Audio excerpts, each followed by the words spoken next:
Sent to the future from the year 2000 by a glitch due to the Millennium Bug, I'm adapting to thrive in the peculiar conditions of the 2020s.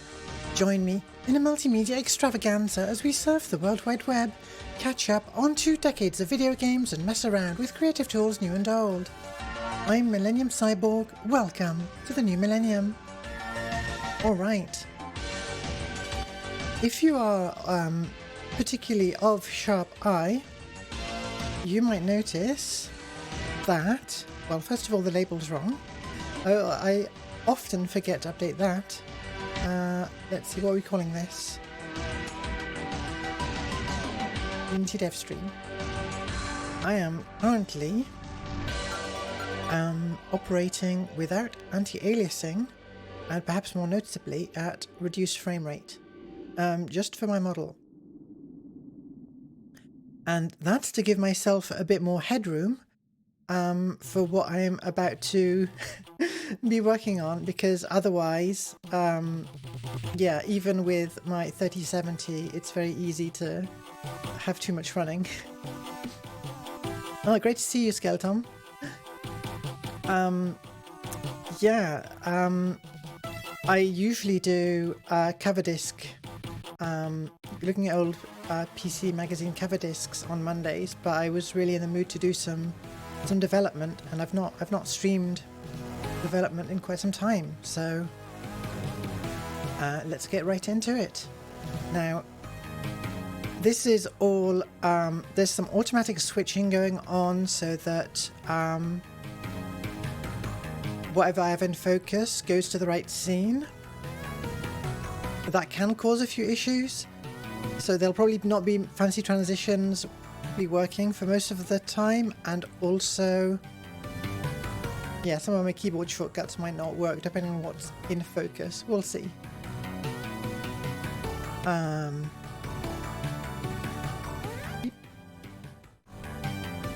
Alright. Well, let's start with Unity. So, here is the first of the prototypes I'm working on. So I'm not trying to right away dive into a finished product, but I'm making a number of prototypes to answer specific questions.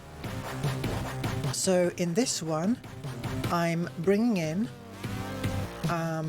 my motion tracking from VSeeFace into the avatar here, and I'm bringing in the game capture from OBS via Spout 2 into a texture in the world.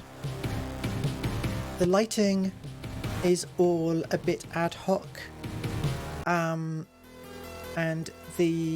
it's using the built-in render pipeline, which is probably not what I will settle on eventually. So Spout 2 is some Windows protocol, is that the right word? Library for transferring, music's a touch loud here, for transferring image textures between applications.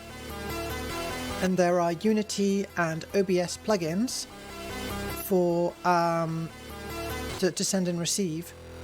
So in particular, my avatar capture right now is using Spout 2. It's also supported by VSeeFace, so VSeeFace is sending over Spout 2. It's effectively a shared texture. Under the hood, I am not sure what the exact Windows, bit of plumbing it's using, but it mostly works. It does crash Unity a wee bit. I've tried to have it disabled while in the editor as much as possible.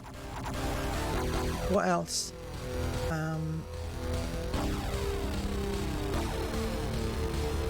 I think I also have a local change to it, but I can't remember what that was off the top of my head.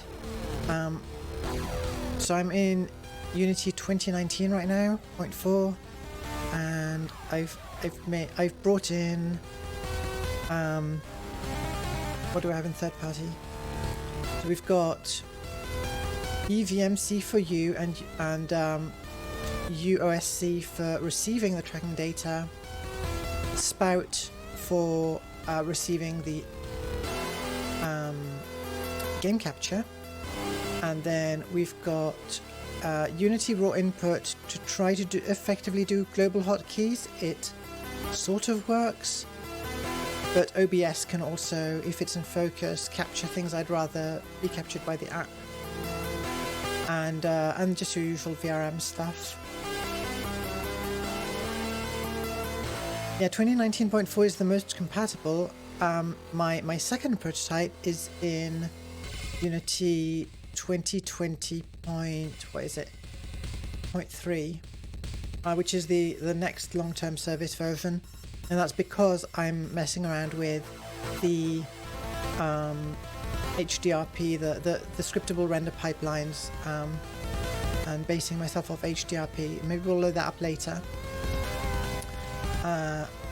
But that one I've not yet brought all of this in because I don't know how much I'll need to fix to make it work in 2020.3. Yeah, let's show it off. So build and run. Fingers crossed. I made sure to also have X264 as my encoder because otherwise NVEnc also is uses GPU resources I'd rather dedicate to other things. Also, the models I brought in are terribly unoptimized in terms of triangle counts and so on. I discovered that I kind of loaded the blend file straight into Unity and then thought, hang on, I had a whole bunch of subdivision modifiers in there that I didn't pay any attention to, and yeah, it turns out the scene has way more polygons than it really needs right now.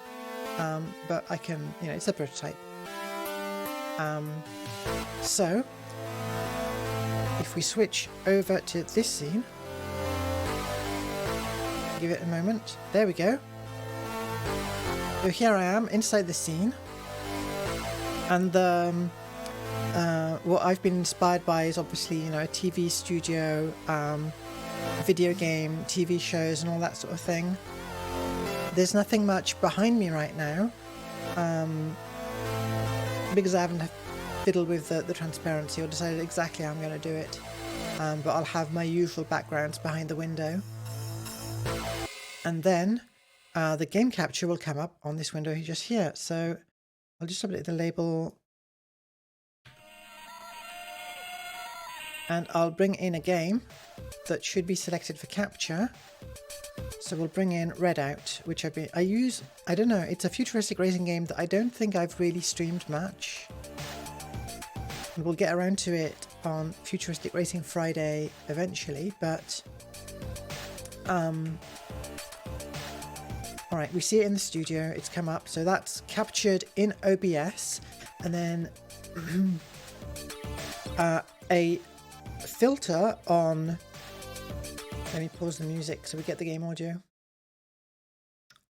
A filter on the capture source in OBS is then sending that capture as a shared texture back into Unity for this application, which is much nicer and more flexible than attempting to do window or desktop capture through Unity itself, although arguably it'd be a touch more efficient. All right.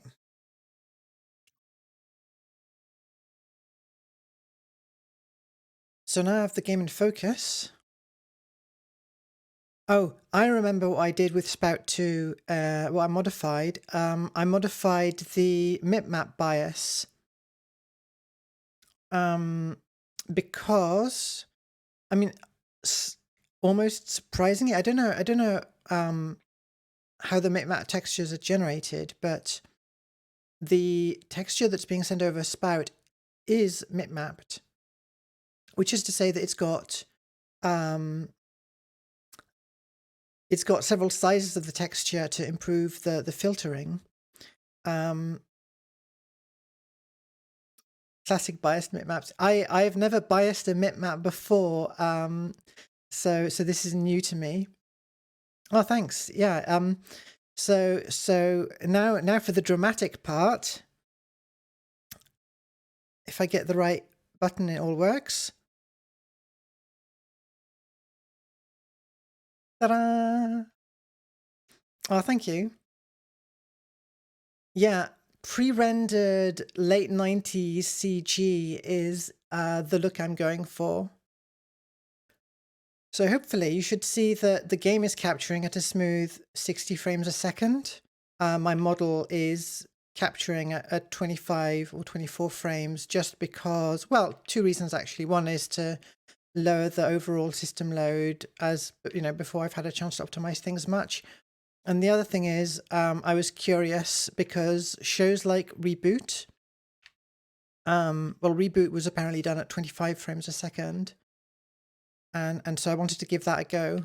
But there's good reasons why motion capture at 25 frames a second will not look anywhere near as good as pre-rendered authored motion. So the transition, I initially used a Unity, sort of Unity's interpolation for the camera movement, and I felt like it wasn't quite there. So in the end, what I did was I made a Quintic spline.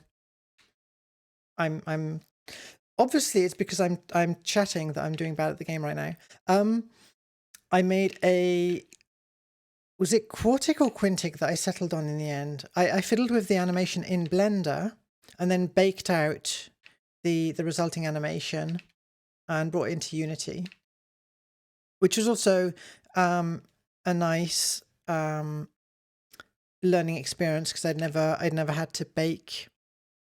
I'd never done animation baking before.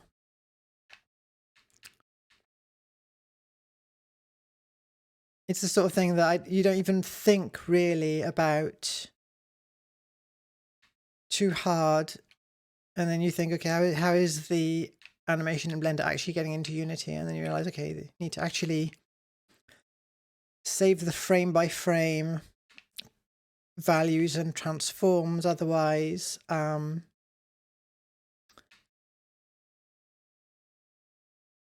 Unity is just going to do its own thing. And then on import, you also have to be careful because Unity will often want to regenerate or interpolate something or other.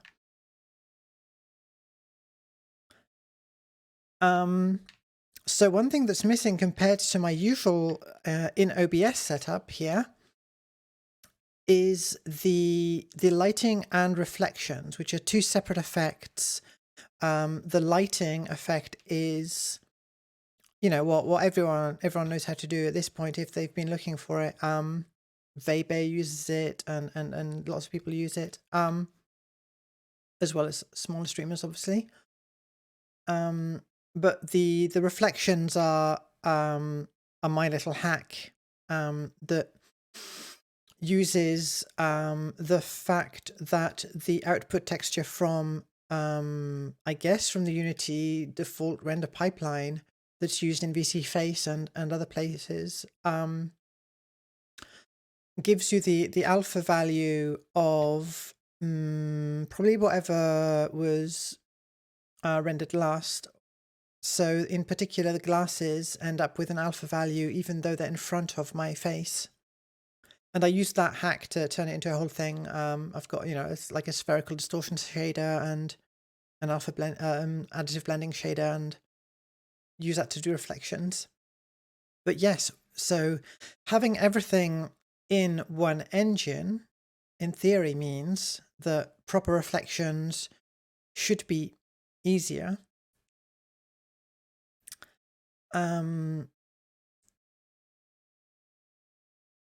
However, let's do the animation back out.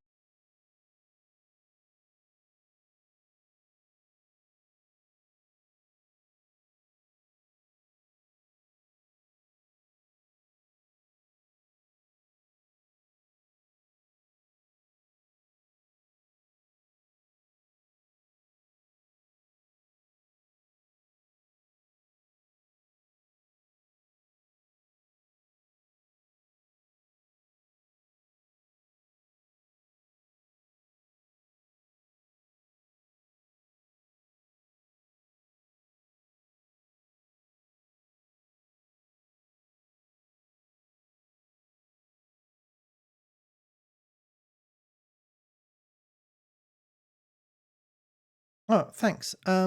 Interesting. Yeah, when I switched scenes, I got muted. Well, let me quickly check.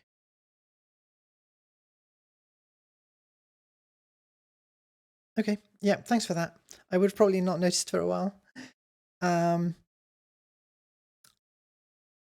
Right, so this is my first attempt at using the Unity animation thingamajig, state machines.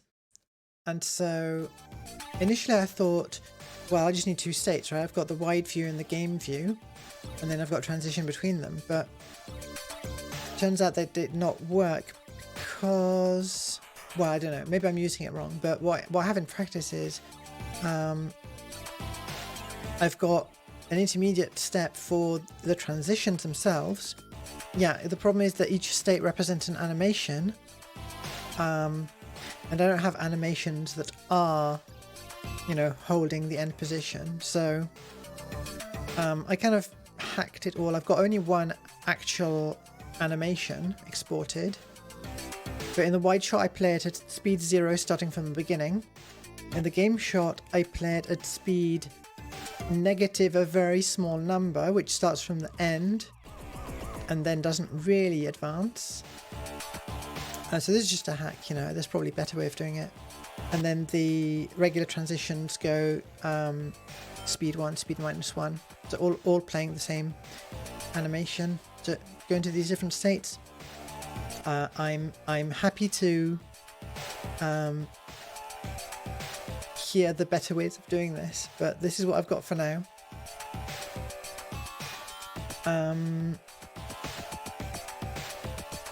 Yeah, so my first thought was to try to use a spotlight with a light cookie to give a lighting effect based on the screen, which we're going to pretend that there's another screen that I'm watching that's right here that's going to project onto me, although it'd be interesting to try it from the point of view of the actual TV there as well.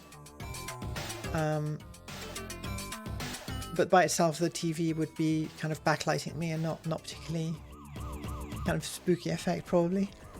Do I actually have...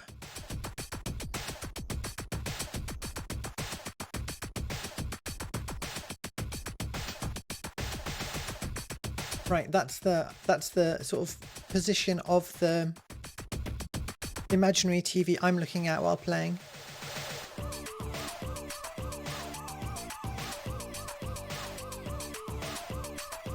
Alright, so I'm going to add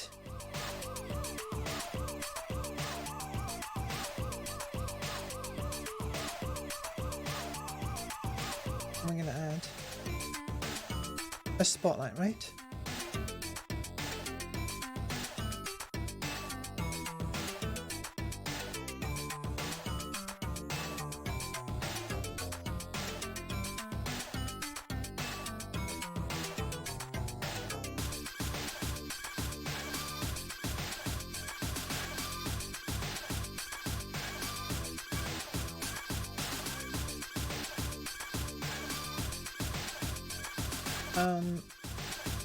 Yeah.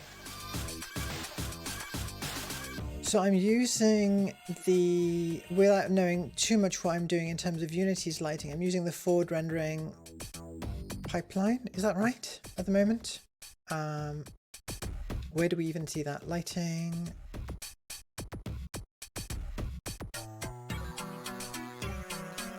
I've actually forgotten where we even see that. Is it build settings, player settings?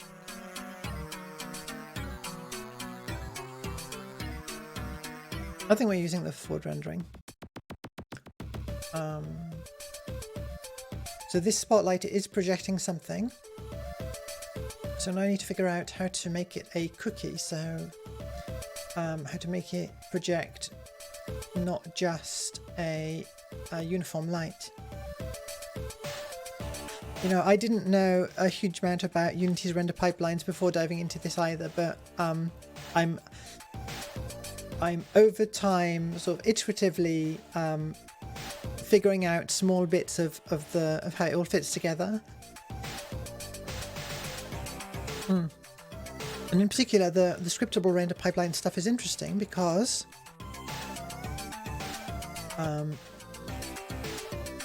the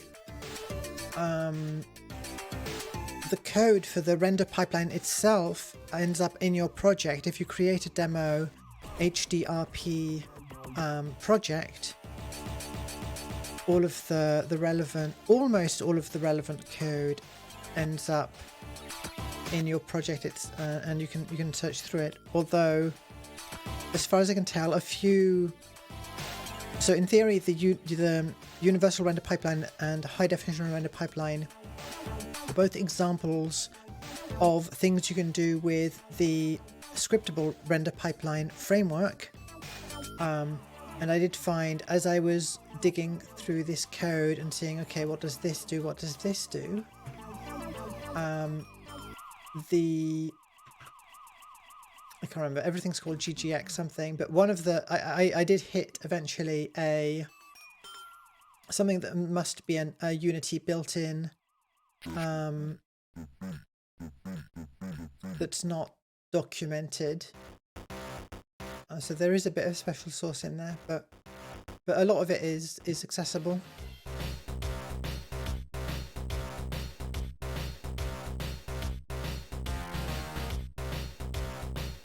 So I'm gonna wing it for a start. Let's see. Have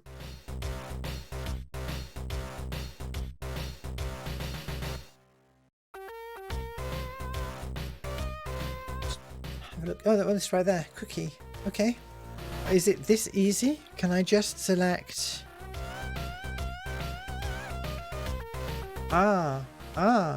It says texture rather than material, or which means that what's this? This is the okay, that's quite a good one. A UV map of rainbow sample. So what do we have? Cookie textures for spotlight should be set to clamp, not repeat, to avoid artifacts. Yeah, that makes sense. That just means that at the edges. Render mode important, maybe. Auto cutting mask.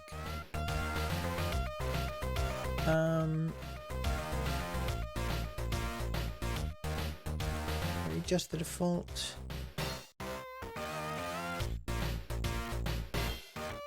Draw halo.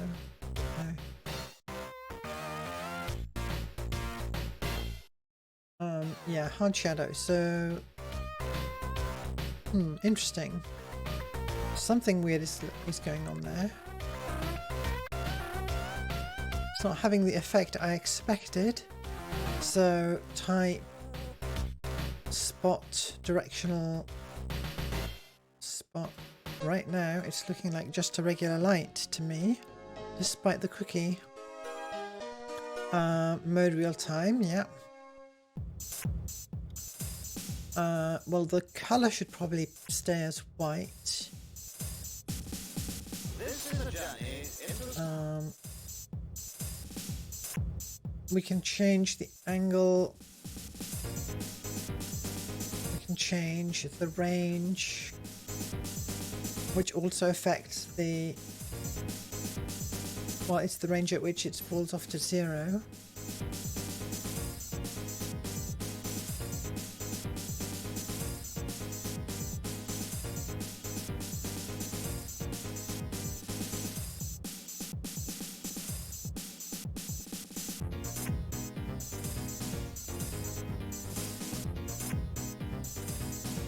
Yeah, I'm trying some fairly obvious looking textures. I mean, it should be obvious if they show up properly. I wonder what's going on. This is a journey into the sound. Wrap mode is clamp.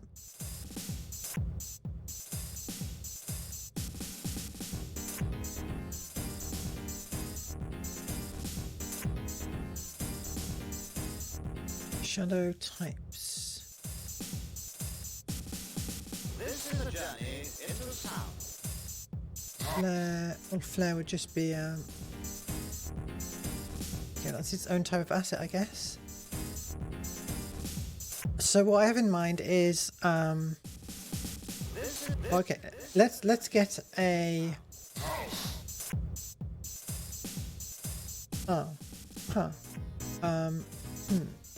what does this mean?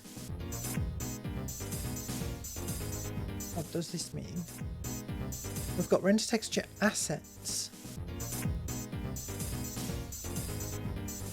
So will those be updated appropriately? No. Ah, spotlight cookies must be square. Width and height must be equal. So we'll probably need a script that copies the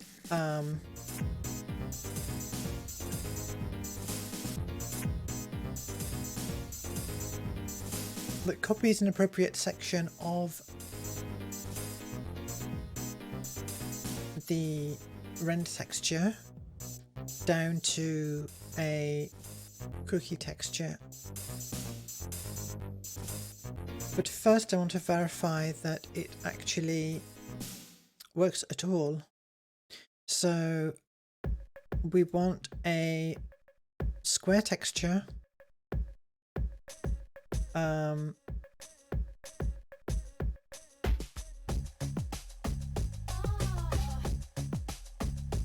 I'm going to try using one of those, like this UV map one.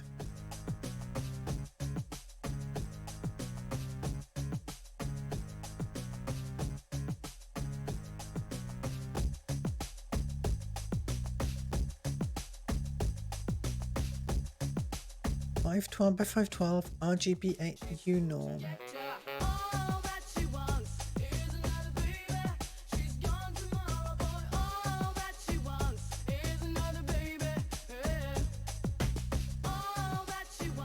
I'm gonna duplicate this. Control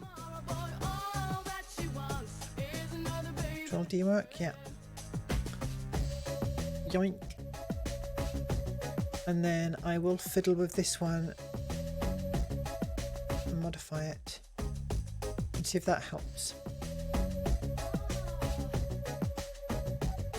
So it's a 512, so it's a square texture. Oh, there we go. Texture type cookie. Spotlight. Generate bitmaps enabled, bitmap filtering, wrap mode clamp, which is what we want.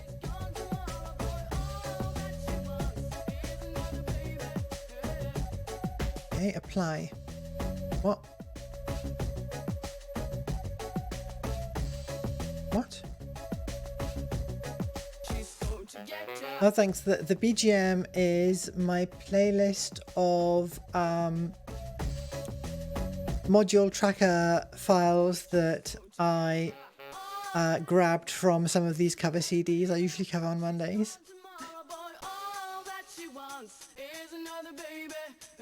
So I may get copyright strikes on them. I think they're mostly like stuff that's user submitted or from demo scene stuff. We'll see.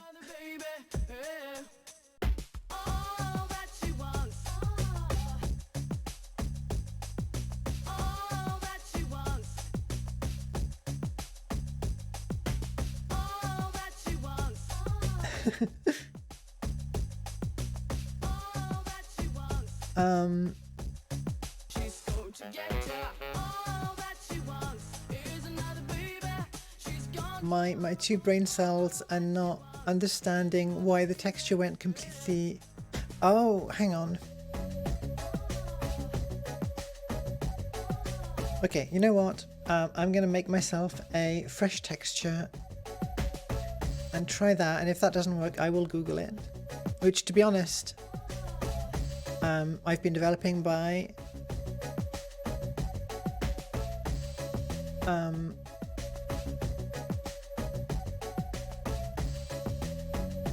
lots of very rapid Googling. What have we got? We've got an N64 logo. Perfect. Don't remember why I have that. Edit it in GIMP. I wonder, can the cookie textures actually have an alpha layer? This is... I don't have a capture for GIMP, but I'll be done very quickly because I don't really care too much about the result here. So I'm gonna do a quick canvas size and then scale the image down to 256 by 256. And just for the sake of eliminating a variable, I'm gonna fill, there we go, make sure there's no alpha, and I'm gonna export that as something here. Right, got PNG. And then let's bring that into Unity.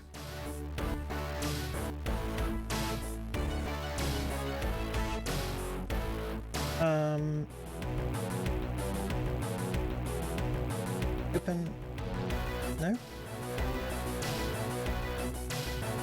What do I do? Create. I've not really thought about what counts as a texture, I guess, in Unity.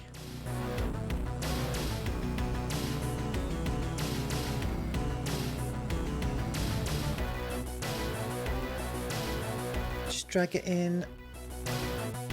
Does that work?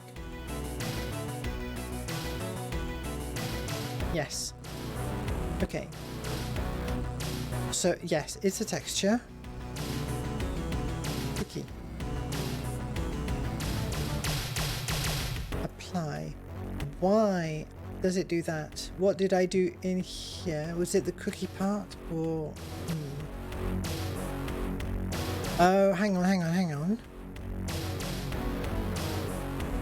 In the built-in render pipeline, the cookies might only be single channel.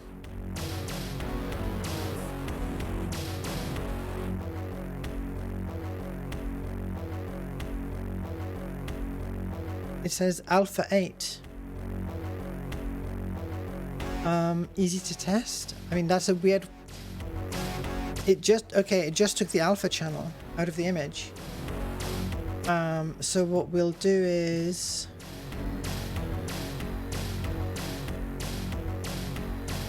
convert my image to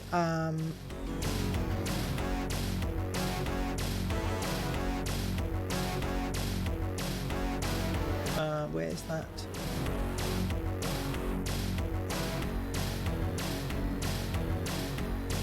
Image mode, grayscale, and then come on brain. I'll flatten the image, punch down.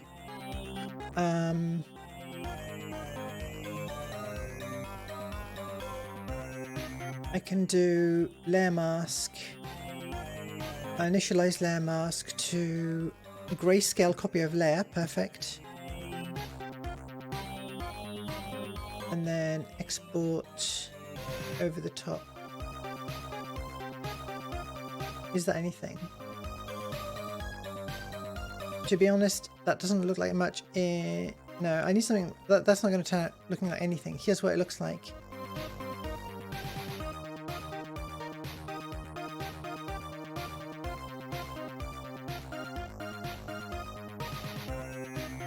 Is that going to work?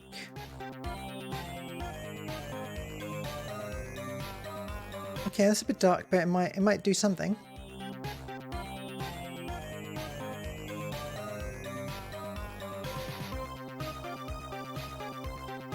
Oh, there's a default particle that's probably ideal for testing instead, but let's do the one I created. So it called it, oh sorry, my head's in a way, but it called it N65 because I already had an N64. I find that funny.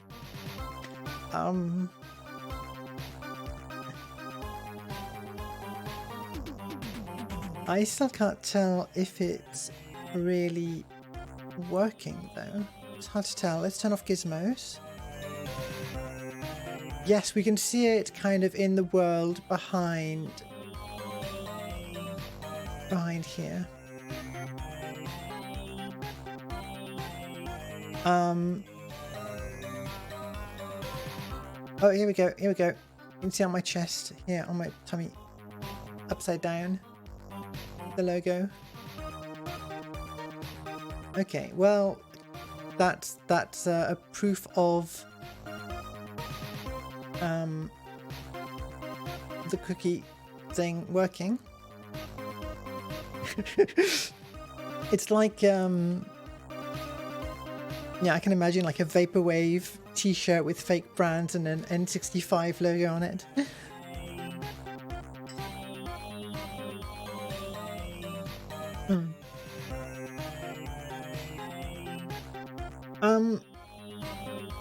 Is it worth trying to do the whole update of the texture from one thingy to the other thingy in here, or should I move on straight to the HDRP? Let's have a look at the HDRP thing. So first question is it even going to this project is in Unity 2020.3. Okay, the source is being picked up.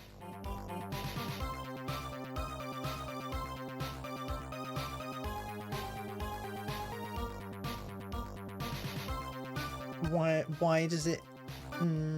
It's kind of frozen right now. I'll close the studio app.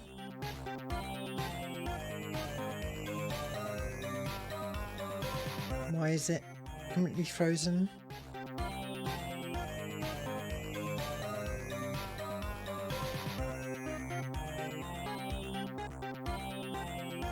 Okay, so it's doing something.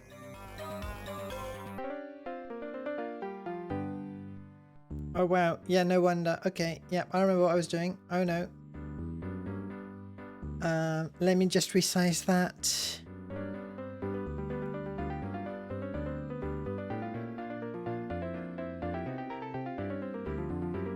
Alright, how's my frame rate? It looks like we're doing okay. Okay. So, this was me messing around with tone mapping, effectively. I've read some very good articles about it, and understood and absorbed about 1%. So, aside from wanting to do, well, I explained, so I want to do late 90s CG in real time, aesthetically speaking. And one thing in particular, so technically speaking, what I have in mind is witted ray tracing. So single bounce ray tracing with no diffuse or radiosity. And the question is then how to hack a modern efficient RTX pipeline to do that. And I also want to avoid some effects that are not at all that are modern, like temporal anti-aliasing, like real-time global illumination, like diffuse interactions, and things that would not be possible to render in a single bounce, so not non-path tracing ray tracer. Like the materials would be purely very shiny or very diffuse, but not not kind of a rough metallic. A true rough metallic texture would be a lot would not be rendered realistically. So and then the other thing is let me bring in an image from oh yeah, I've got it on my desktop. Just OBS, let me just drop it straight on to the scene. No. Let me bring in an example image.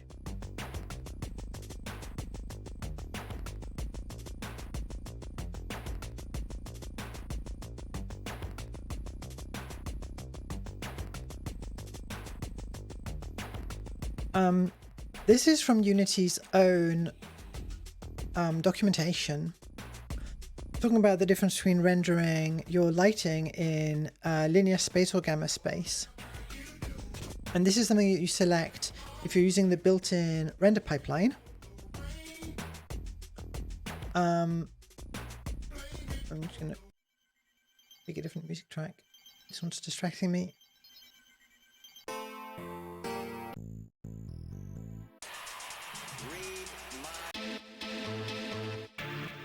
Yeah, that'll do. What am I saying?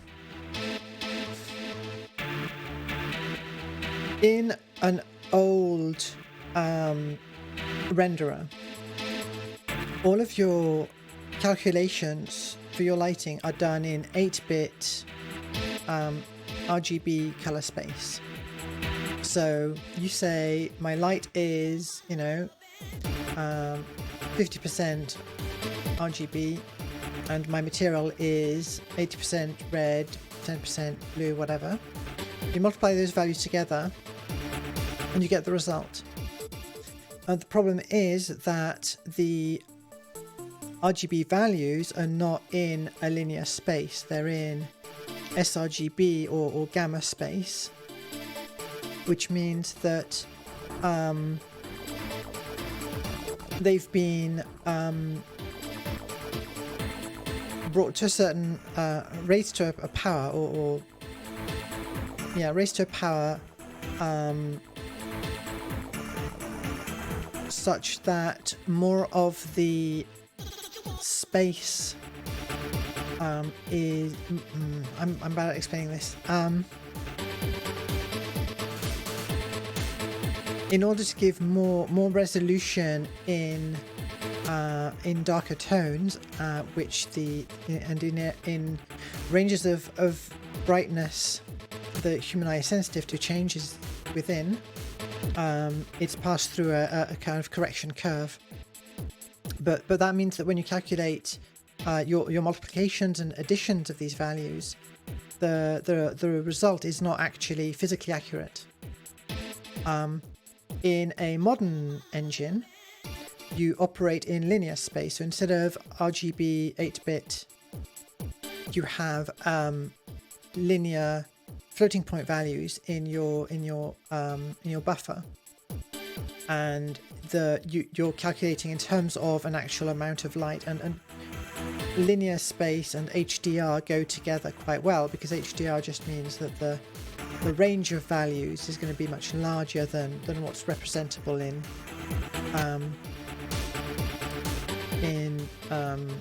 whatever the opposite of HDR is. So the result is something that looks very different. So as you can see, this is a great example of just a case of a directional light source illuminating a sphere, a grey sphere, and in the linear space case, the terminator of that shadow is very hard. In gamma space, the fall off is very different and quite characteristic of gamma space CG. Now, this project isn't in gamma space, technically. This is in linear space, because Unity won't let you create an HDRP project in gamma space. That's complete nonsense. However, I've applied a tone map to try to recreate the gamma space look. This is just a prototype. I think it works quite well. If I can just remember where the heck my actual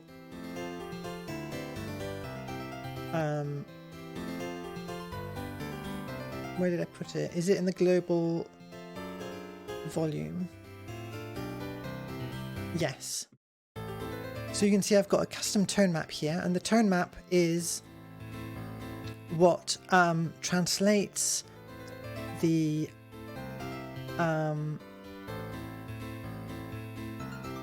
HDR values, which are in a range of 0 to, you know, thousands or tens of thousands, down back into an sort of RGB space. And the tone mapping also can emulate the look of, for instance, of something captured on film. So you can have a filmic look. If we pick Aces here, this is, I don't know how closely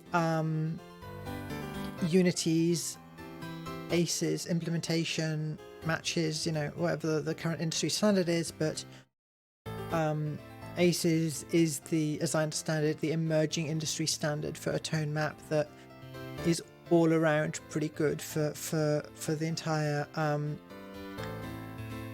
CG and compositing pipeline or something like that. And then none, I think, well, neutral. Okay, let's say neutral is maybe like the default. So here, if we compare it to the image, this looks like linear space, right? So my custom one, I basically applied a gamma again. Oh,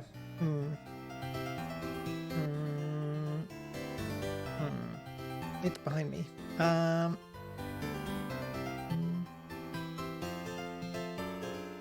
Just gonna do this.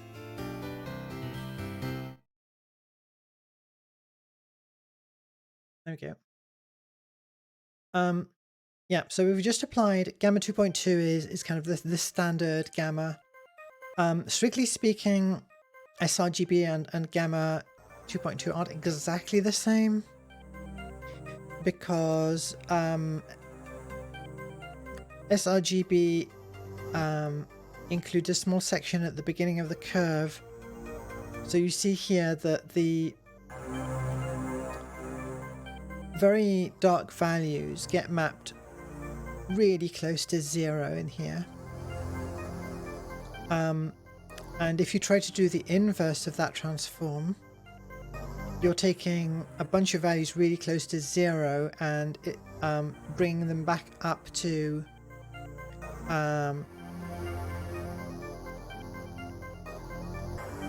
my mouse cursor hasn't been captured here on this particular scene.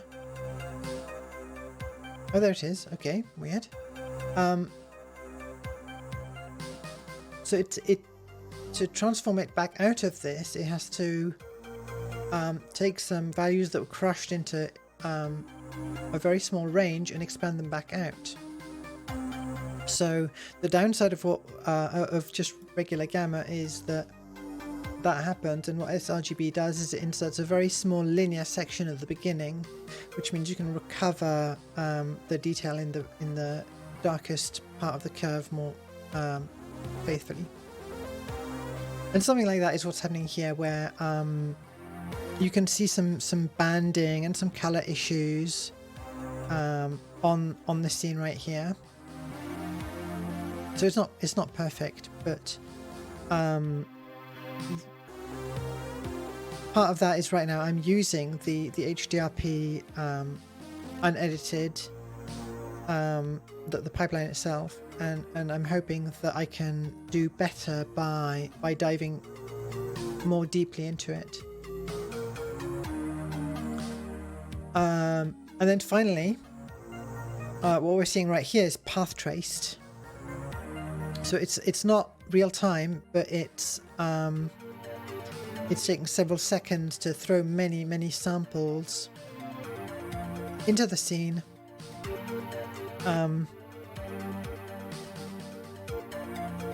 And well, you wouldn't really want to play something like this in real time, but it's a nice way to get a physically accurate, unbiased render, because if you switch to where's my, so this is the global volume,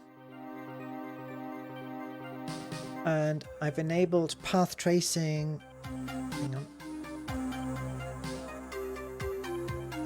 So if I turn off path tracing, then we're back in the realm of real time, and it's doing fancy HDR and all that sort of thing. We're going to have a bit of bloom, get some fog.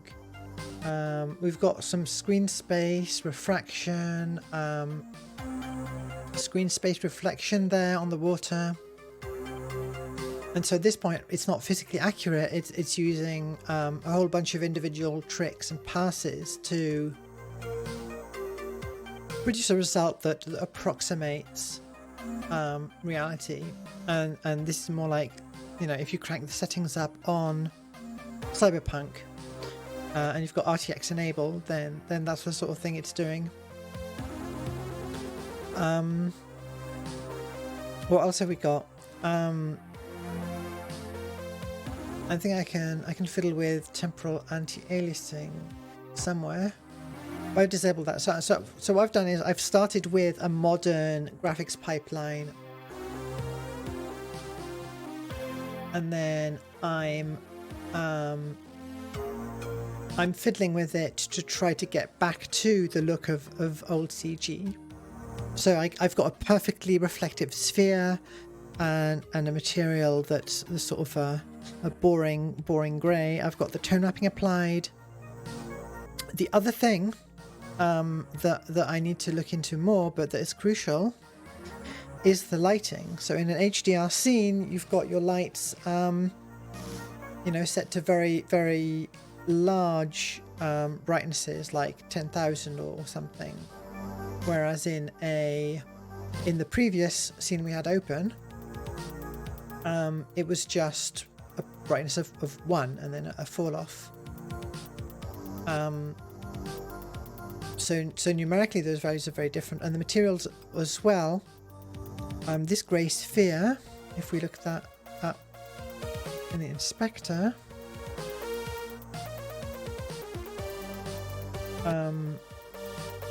so the material it's using is actually quite dark.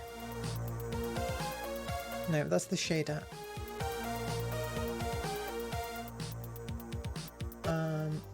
Material, there we go, expand it out. Color. So it's a 25% black. Oh, the little window doesn't pop up on the capture, but it's a 25% grey. So in a physically based rendering pipeline, 100% white looks, as I said, because the lights are very bright as well, 100% white looks ridiculously blown out. We can try it here.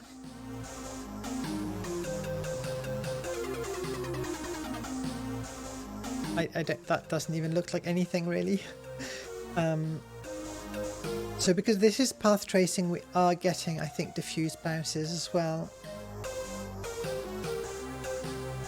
So as I bring it down to 50% grey, it starts looking a bit like a physical material. And around the sort of 25 range, it starts looking like a grey. And then apparently 18, for the human eye, 18% grey is the true middle grey, perceptually. And the lights in the scene, well, we've got the sun. Things will get weird if I move the camera outside of my build volume. Here's the sun. What did I say? Build volume? effects volume or whatever it's called.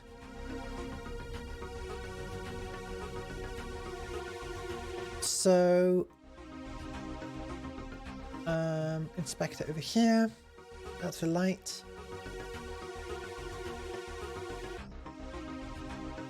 Directional light, emission.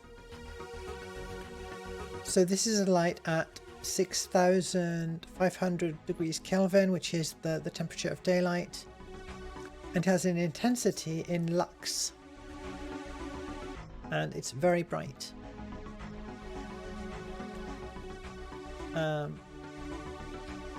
And then we can reduce that and then fiddle with the exposure and so on, but I'm still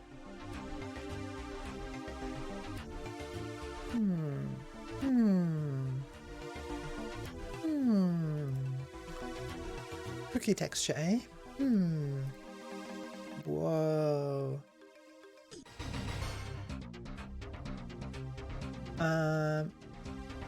Oh, of course, because it's a directional light, it has to, it's repeating. However, spotlight, pyramid, radius. What's the radius?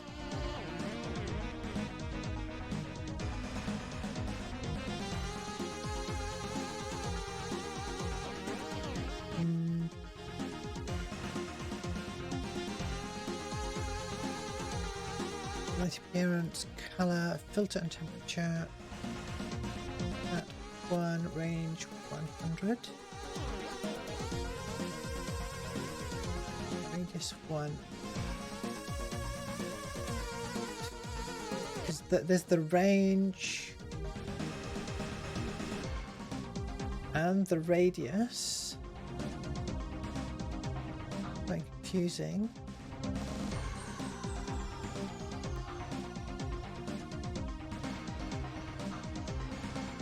Very high intensity light. Well, let's not do that for now.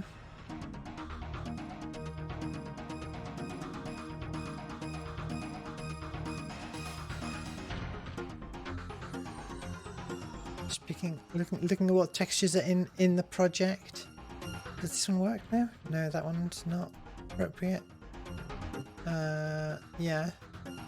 I'm just picking random textures that are in the project right now.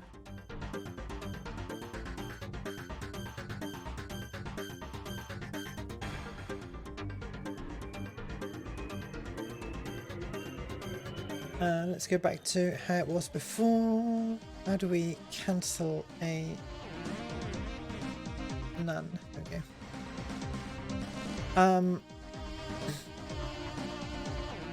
So my eventual idea is to hack this so that instead of sending out many samples, which at every bounce have a distribution of possible bounce directions based on the material roughness and so on, to make it only send the bounce in one direction plus a shadow ray.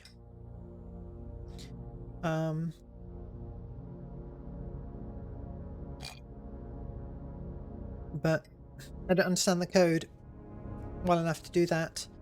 But basing myself off the path tracing one is easier because I don't have to worry about all the other phases, right? Like the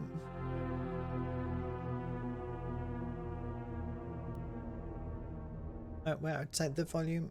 There we go. The other phases like shadows and ambient occlusion and things like that. When you're running the path tracer, then that all just falls out of the traces.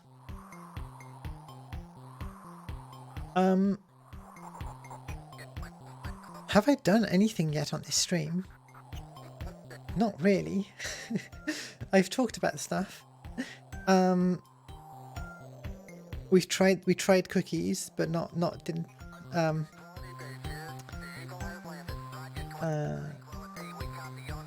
go too detailed. So what could be interesting is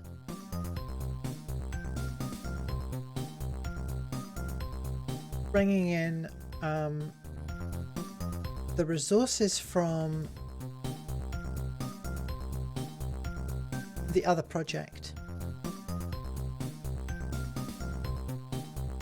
I'm seeing if we can recreate it in a scene in here.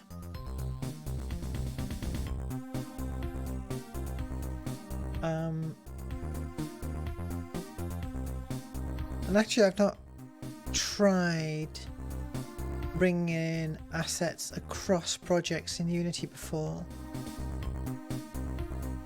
So I think I already imported the third-party packages, yeah.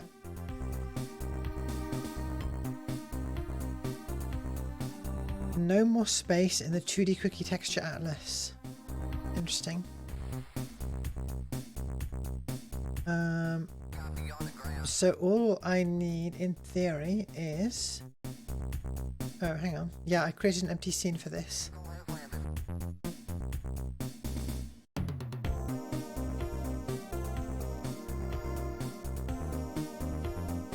Interesting. So I had set, though, the setting to use the path tracing in an effects volume in a scene, but it's still using it because it's using. We are seeing that progress bar.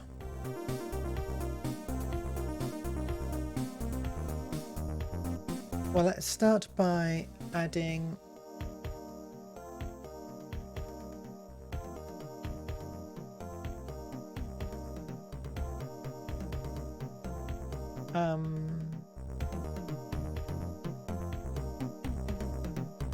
I need to figure out how to turn off the path tracing because it's causing a sort of busy window to pop up whenever I open a menu. Maybe we can... this is all in preview, by the way. It's not like considered stable, especially the path tracing. What am I doing then? I'm going to go into the other scene and see if I can turn off the path tracing there.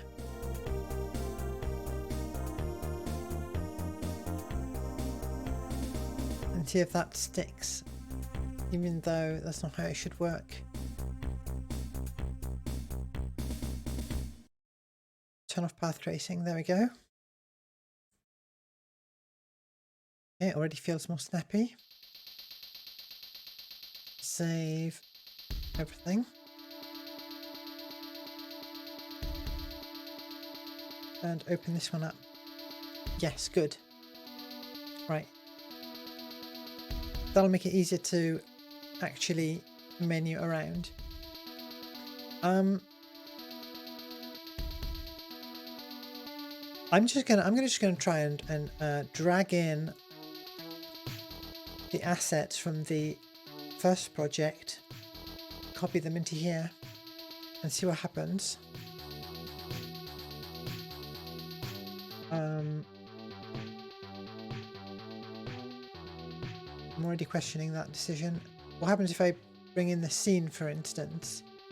I did read about how Unity references objects and it uses UUIDs. So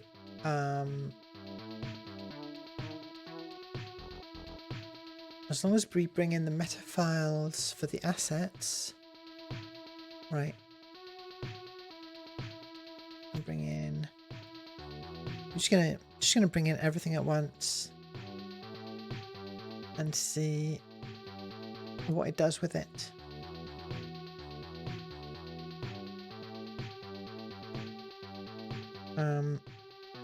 Everything except the meta files for That seems fine. And then I'm dropping that in as a subfolder here. Right. Unity's thinking about it.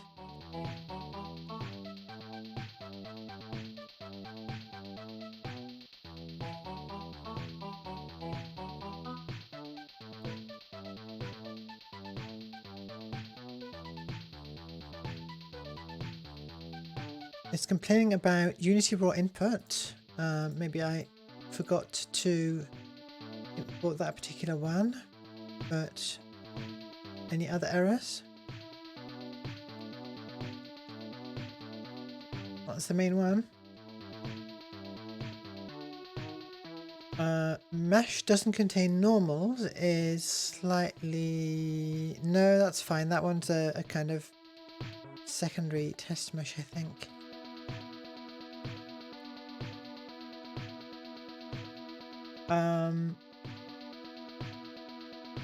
Now, was the Unity raw input a proper package or something weird? Let's try import package, custom package. And where did I put that?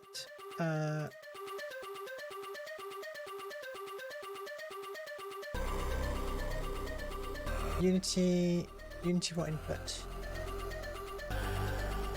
Yes, import.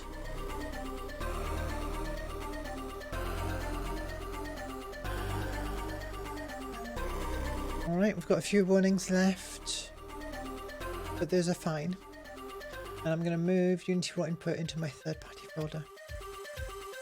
I know I'm just working on naughty little toy projects right now, but... And I know a lot of people hate Unity and the way it crashes all the time and complain about it. But for me, at the moment, having done a lot of C++ and CMake, working in C# and Unity has been a lot of fun. So, like, it's a lot easier to do certain things. It feels like I can just slap down a component and write some code and do something. I don't have to worry about creating sub-projects and all that kind of nonsense.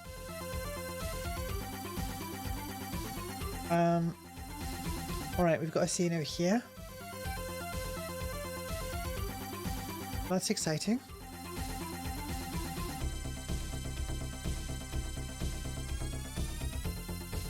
So everything is a beautiful shade of magenta. I wonder whether the materials are inappropriate or whether it just didn't find them.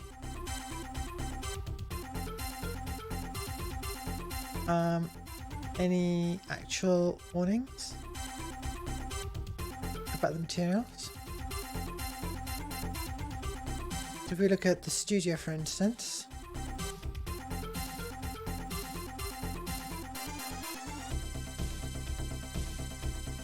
it's using the material Studio Wall.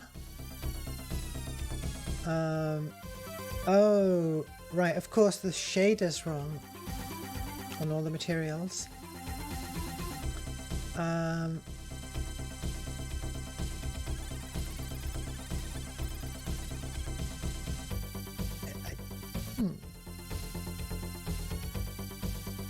Is this even the right folder? Let's have a look at what my my orb is using in the other scene.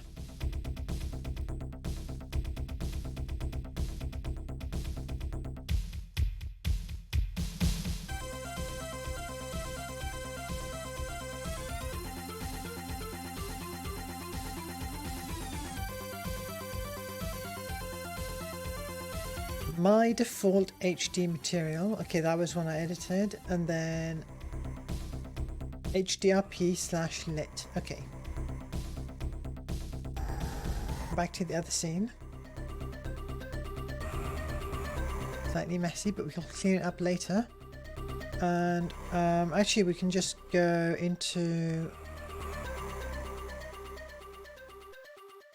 Where are the actual materials, I wonder? These are the materials. Oh, I forgot about this. Is it even visible? Is it rendering?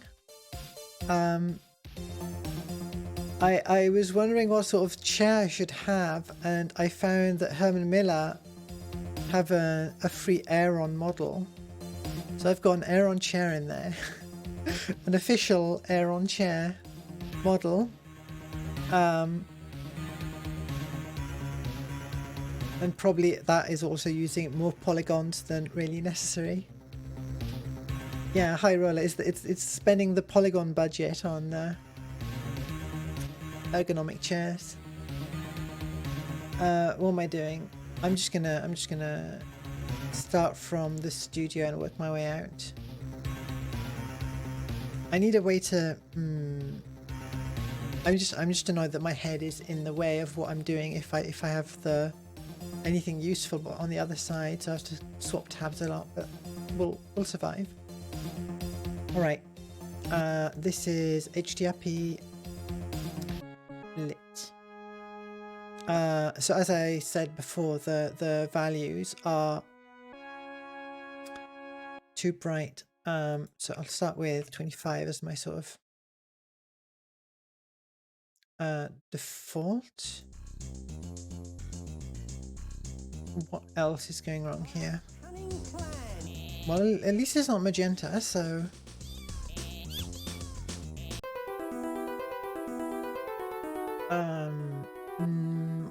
I'm curious though. So the glass material, HDRP. Oh, wow, there's speed train here.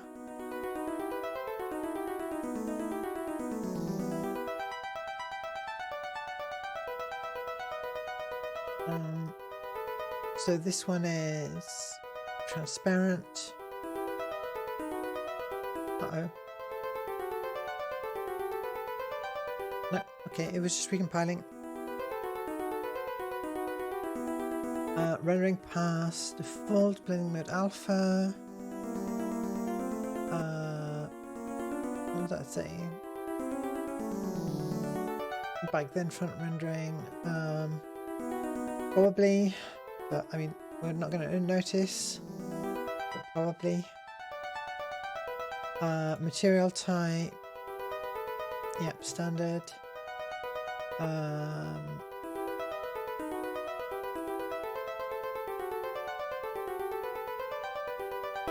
Full smoothness. Want to make sure that we've got an alpha value there. And then I don't know actually for the value.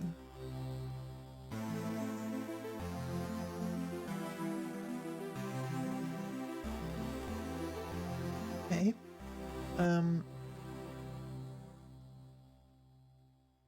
So we just changed the shader on those materials, but we didn't really well,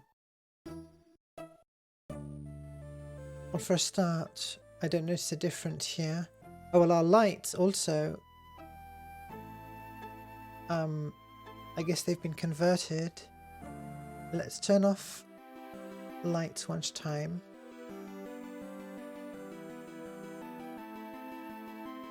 Figure out.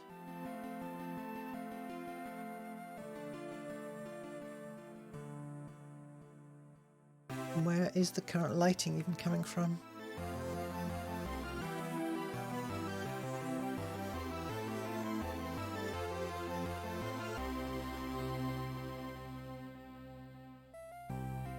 Huh.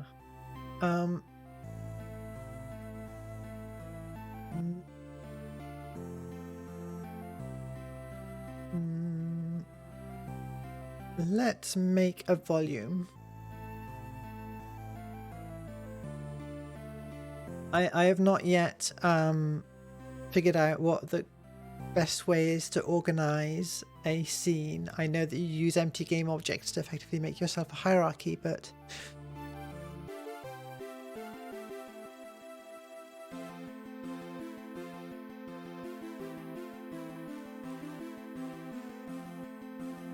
volume, what do we want? A sphere. It's a sphere at the origin. Why would it have a collider? And it's a volume, and it's a, I don't know, global volume, sure, profile. Let me just grab the volume from the other scene. Right?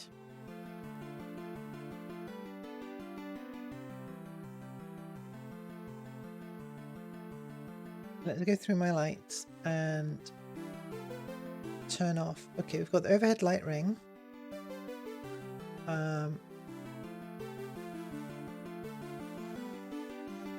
That's a material.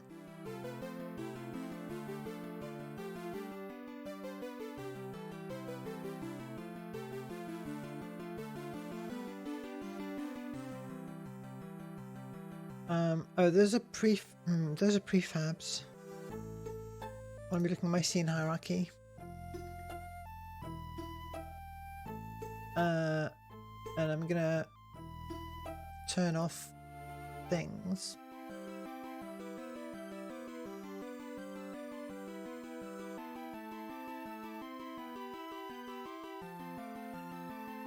Eventually we'll have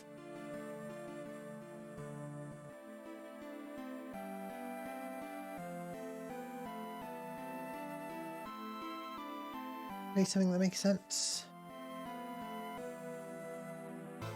Off my model. Also we have lights. Completely turn off all of these lights. So what I'm trying to figure out is where is the white, the pure white in the scene even coming from? Because I'm doing my best to turn off any source of lighting. Oh, I've got post-process volume. What was I doing with that one?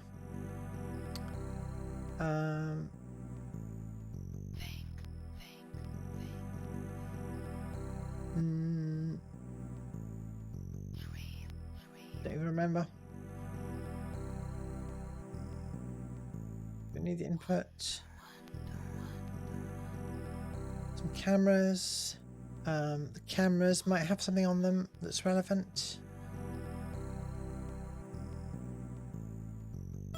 For instance, I might need to tell it.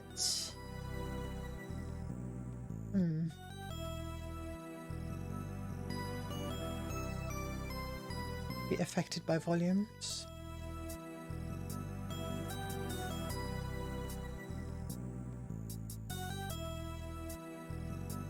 Interesting. I wonder why the mono scripts didn't make it over. What was I copying?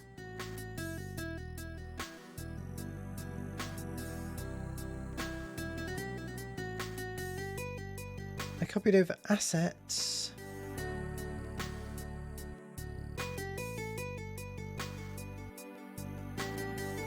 Which included the avatar and import stuff. Main scene.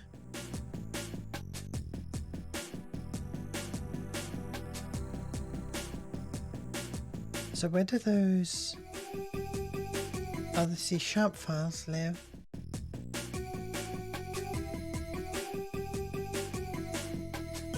Search for star.cs.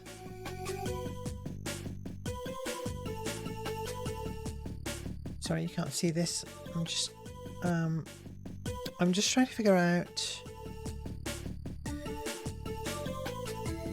in the previous project where did the C# files live that are now missing. Especially the ones that I made myself that were like managers for the scene and so on. So they're in the library package cache, in the library package cache, VRM editor package cache. I'm at least 3 iterations deep on the yak shaving here, but I'm figuring out where the C# files are that I authored for the previous project that didn't get loaded into this one. I could just open the other project, but given how long it takes to open Unity, so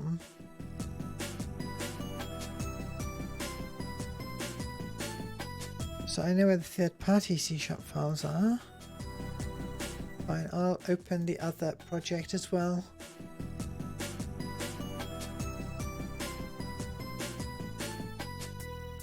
Be interesting to see how the capture makes sense of 2 windows open at once. Might be fine. So for example, the main camera has a component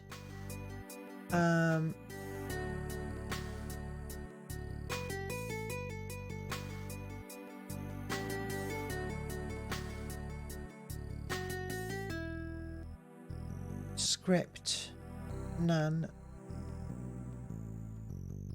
And in the other project, okay, it's just got a post-process layer, playable director, animator.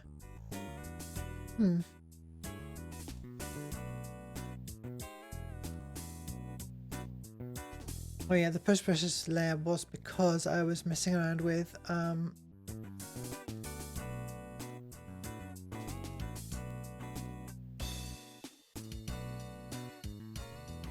anti-aliasing.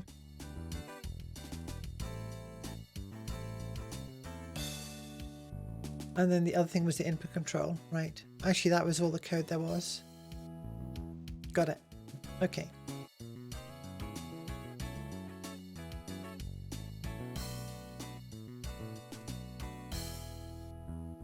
And the HD additional camera data is added by the HDRP.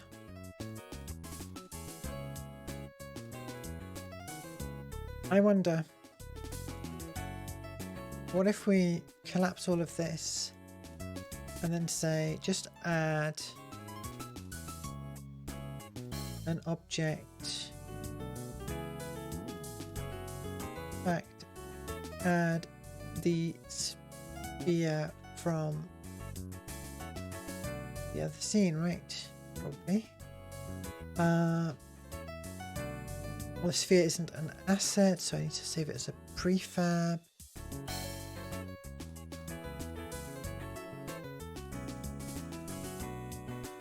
And then I'll have a kind of reference thing, object.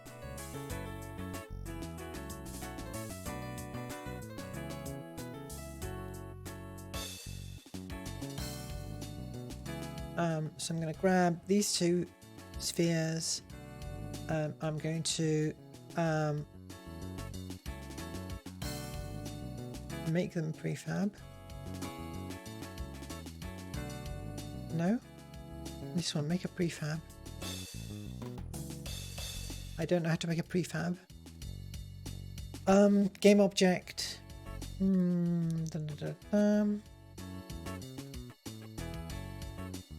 I'm just going to Google it. Oh, yak shaving. Yak shaving.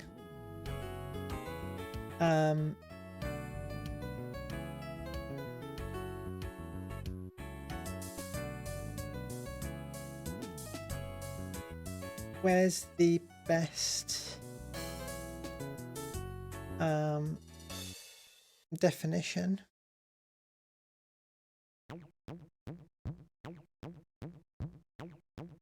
Okay, it's based on a cartoon episode. There's also a moment in Malcolm in the Middle that's an excellent example of that. Basically, it's when you're trying to do one thing, and you discover you need to do another thing in order to achieve that, and then there's yet another thing that you need to do, and so on. So you end up many layers deep trying to solve a problem. You know, I think, was there something similar in Monkey Island? Hold on.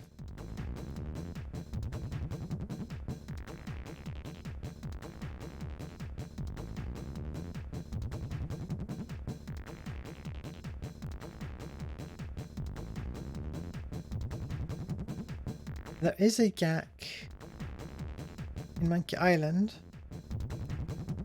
Anyway, this itself is a arguably yak shaving or something. That's just me getting distracted. Yeah, so it's when you've got a problem to solve and you end up. I was going to Google how to make a prefab. Unity, make prefab. Creating prefabs. Yada yada yada. Select a game object. Oh, okay, fine. Fine. We just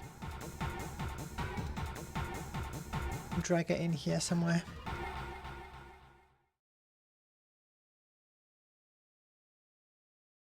I just wanted to drop it at the bottom, but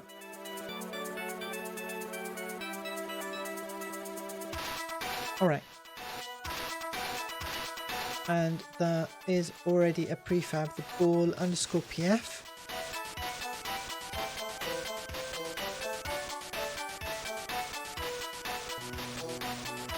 So now I'm going back to my other scene.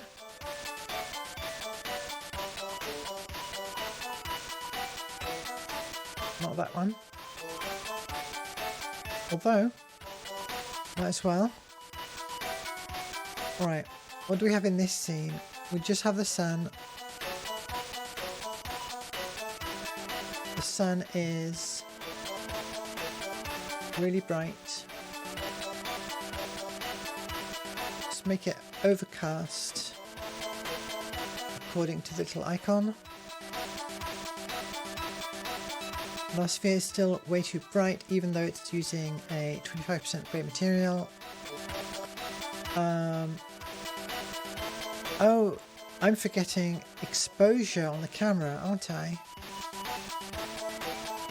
Let's go to the camera. But hang on. How do I control exposure?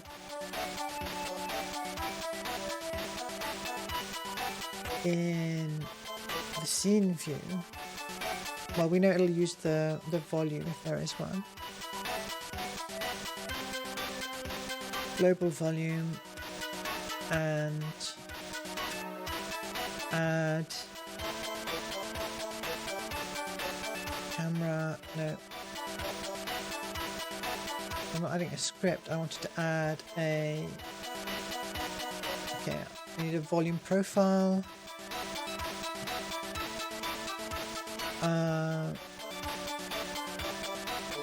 Exposure. Mode fixed exposure. There we go. There we go. Okay. Okay. Mystery solved.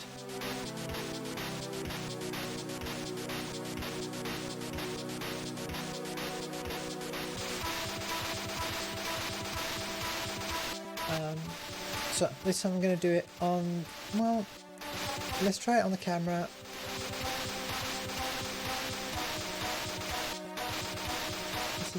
What noises is it making? Right, that's better. Aperture, shutter speed, ISO.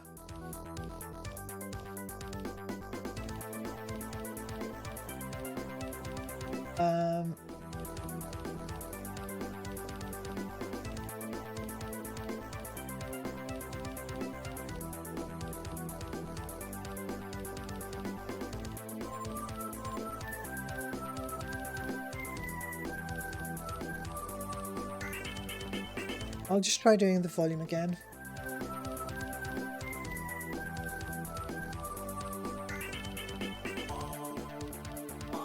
Exposure right there.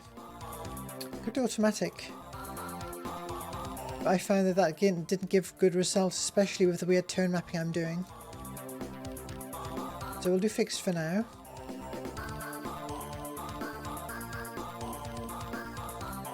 Intriguing.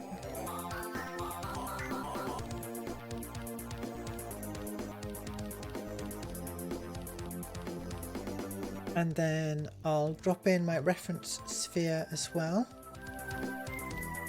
Can I just search for it here? Sphere. Sphere the prefab.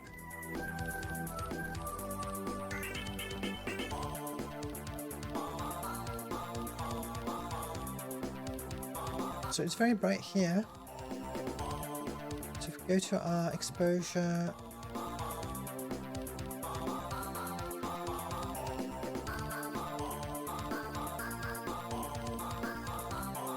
I've got to remember I'm not in path traced mode right now. Let's go into path tracing.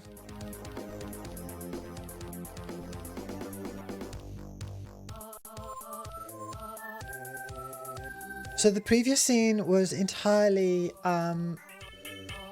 outdoors, lit by a single direction light. So there was very little for the path tracing to do in terms of multiple bounces, whereas this is an indoor scene currently lit by the outside.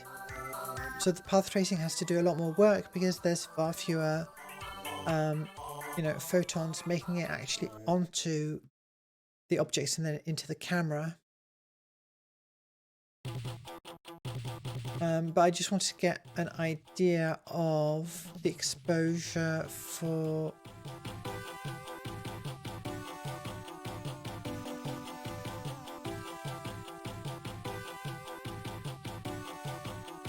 this. Well,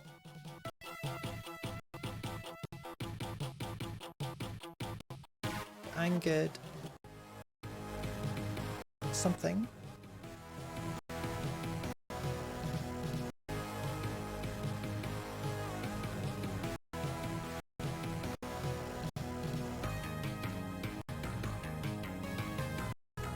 God. I'm going to quickly save what I'm doing.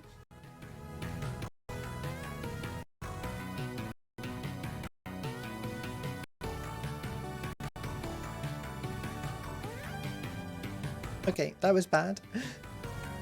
Unity didn't crash, it just did something else. Ate all the GPU and TPU time.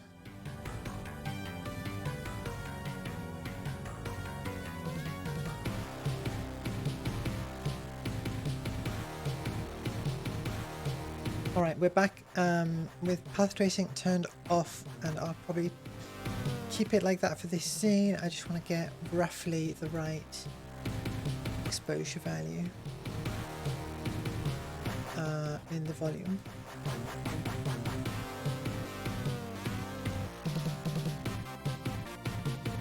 That's the sky, that's the tone map.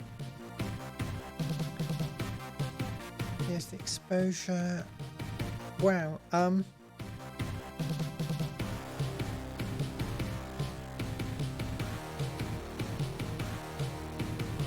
interestingly, the material, so they're both, the studio wall, right, is what material?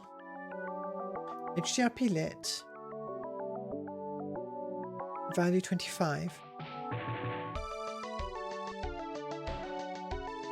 And the sphere,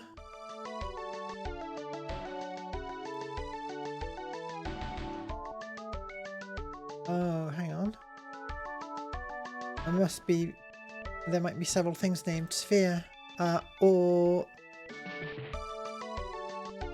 the version that got saved is not using the same default settings. That one is what? Material, a mesh.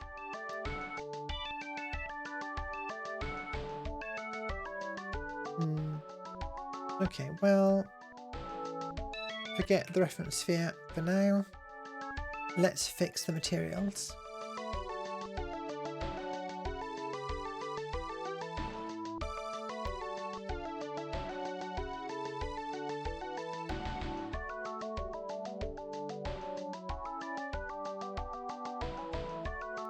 Yeah, so it's bright white when we pick HDRP lit because it is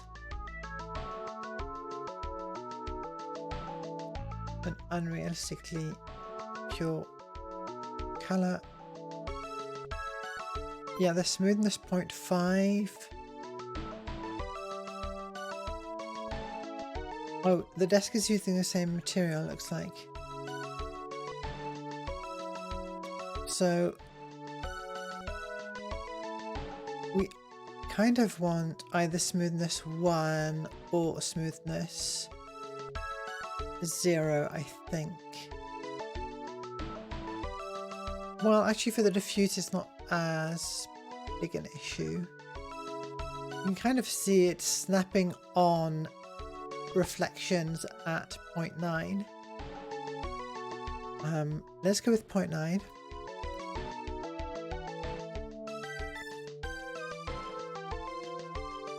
What about this one? You know, this one could use. I think I used a slightly different. Oh right, I fiddled with the metallic value for that one as well within the Unity scene. So HDRP lit, and then yeah, 50%, and then so this was metallic, and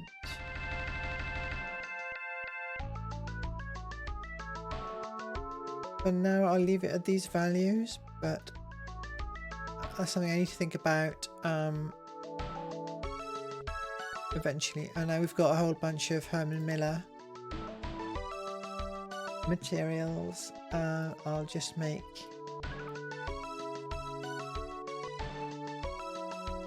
very dark.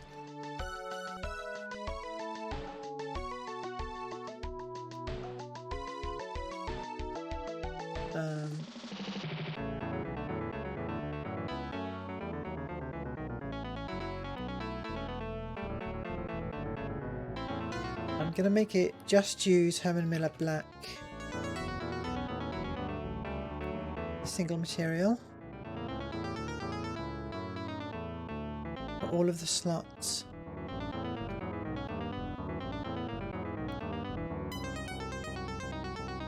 And then, whoops, I clicked on something. Everything's gone wrong. I've got 2 versions of the chair as well at the same time.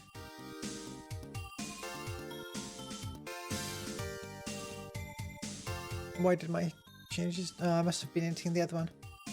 Herman Miller dash black Control C.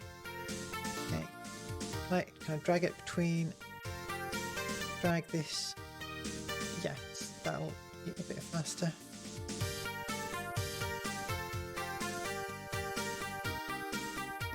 Alright, all of those are one shader, one material, and we'll just fix that one. We don't need that much accuracy for the chair you barely see. There. I have no idea about the spout source. That's an interesting one, because it uses a script and a provided material. I'm just going to assume it's fine for now. I'm just going to bring back my model.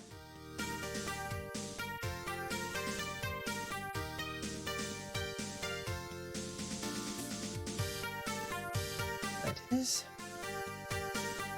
Oh, this one we actually want to fix the multiple materials properly. Hang on, I need a drink.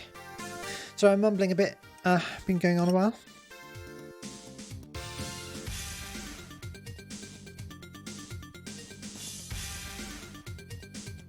Yeah, I guess it's faster when I'm not talking through everything. I'm just full goblin mode by myself.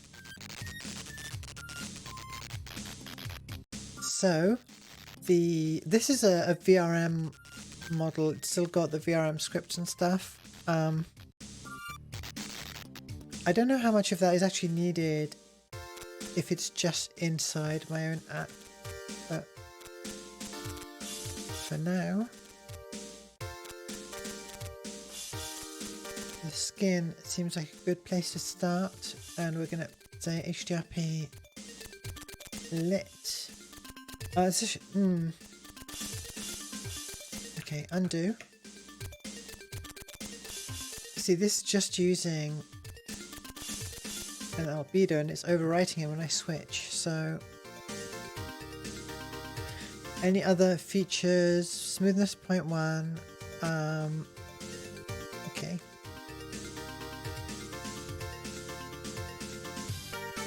So I'll start with these values.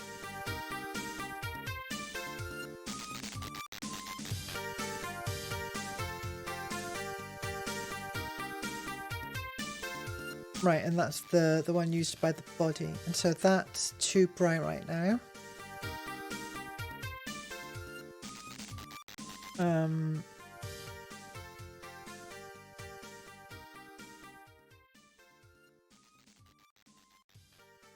What even is the source of lighting right now?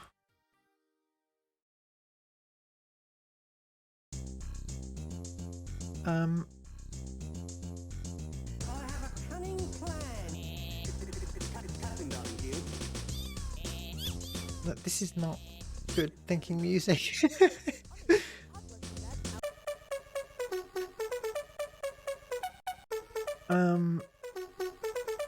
We turned off all the lights, but we've still got a sky, presumably. Is that on the camera, perhaps? Background type, none. Yeah, that looks quite funky in the camera preview. What? Oh, of course, it's reusing whatever's in the sun buff or other. Color, just black.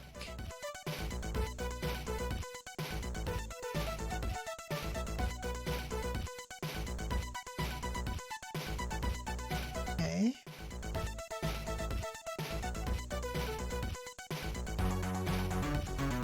We've also got the volume.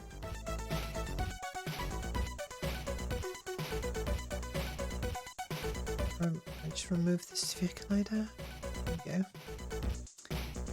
Oh, unless...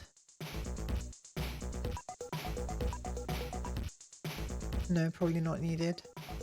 Because it's a global one, I don't... Does this tell you much? Apply to the whole scene, yeah, so actually that doesn't matter.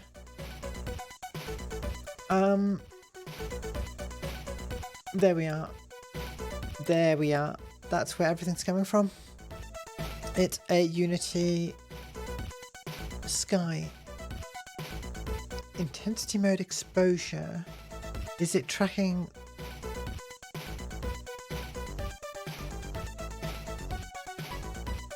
Okay.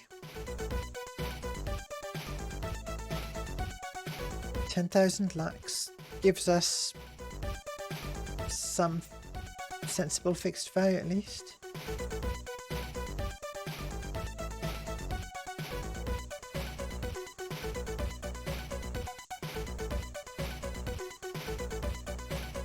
Alright, so that's our only source of light.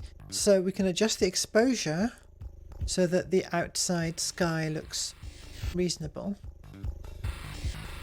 And we know that 10,000 lux corresponds to, you know, very overcast or something.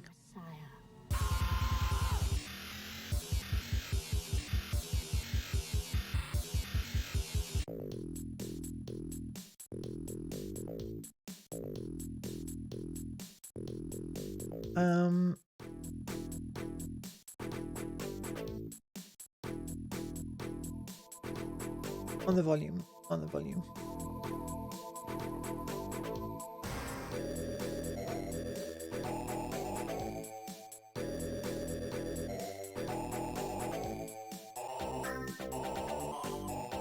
Okay.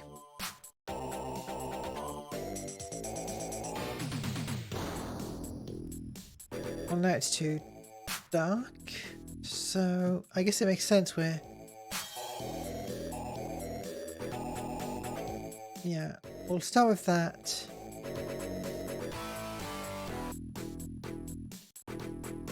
On camera. Why am I stuck?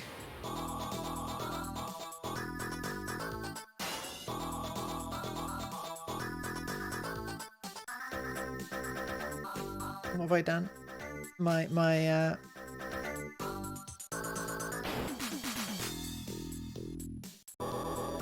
It's not... what's even the right word? What is scrolling relative to is... there we go.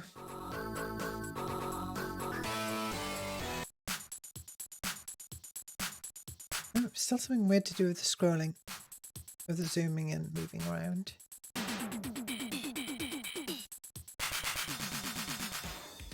Okay. It's because I was barely on the edge of the outside of the studio. Okay. What are we doing? What are we doing? Gizmo's off. The skin looks good. That's a reasonable colour and brightness. So we can move on to the face material. I don't know why it's different, but probably just because I don't know. I've been through a lot of iterations of the model, and it could very well be better optimized.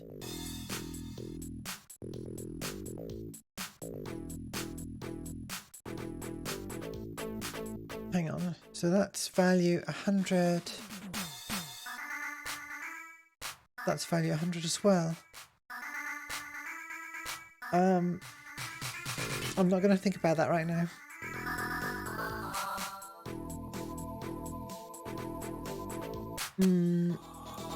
Yes, I think that's fine because my plan is to adjust the lighting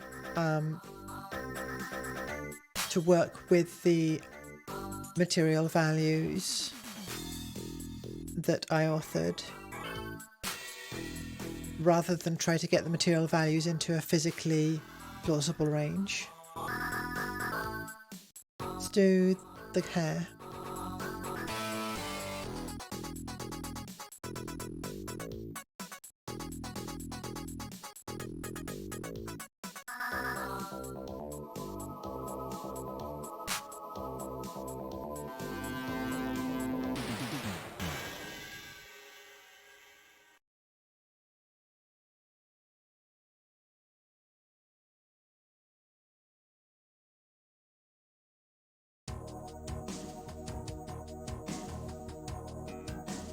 The interesting thing is this looks vaguely reminiscent of how the scene looks in Blender when I have when I render it in Eevee. The what's the word for it? The non-path tracing engine in Blender.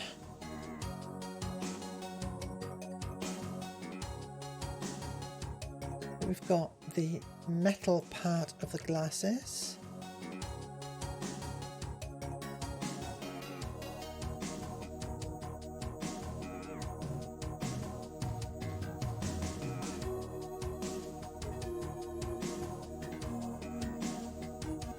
And the actual glass part, and there the alpha is 20, and it's just a black material.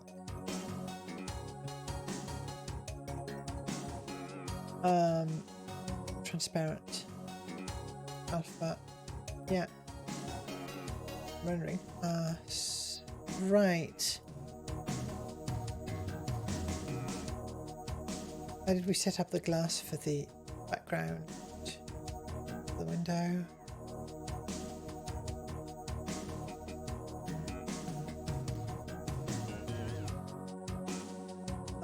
Back then, front rendering. And what we didn't actually I guess we made sure it was smooth.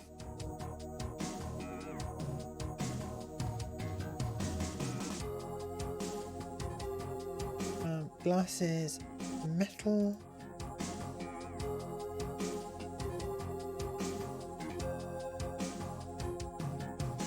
Glass is glass. Transparent alpha, back and front.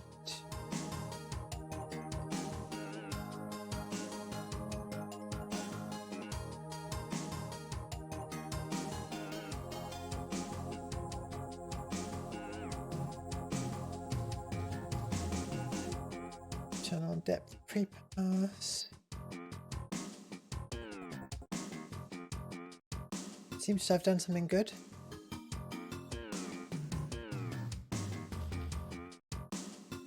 Right, let's do the body. The clothes.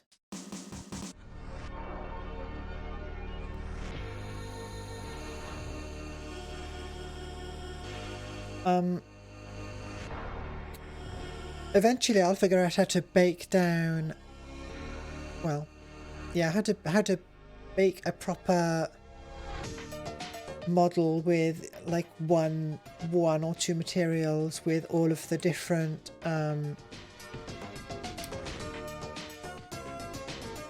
colors and everything baked into one texture or a few textures. On this one, what I did was, you know, each area of color is one material,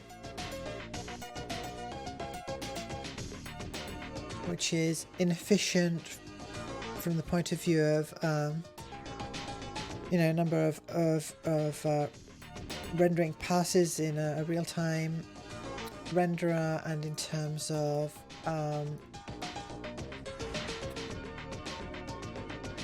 that's very shiny.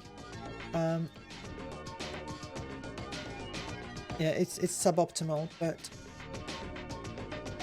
very easy to author. And in particular, I don't fancy having to do a bunch of UV maps until I absolutely have to.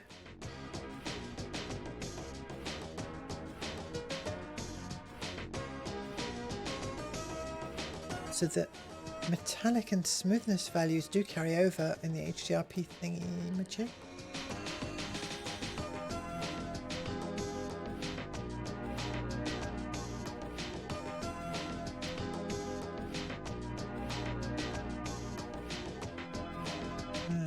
For some reason, yeah, or similar reason, the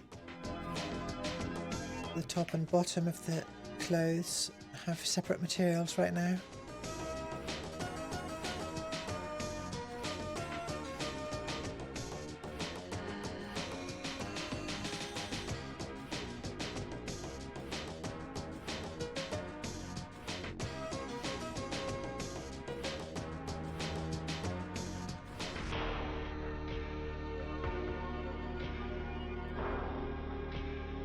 After this, we've got to do the all the different face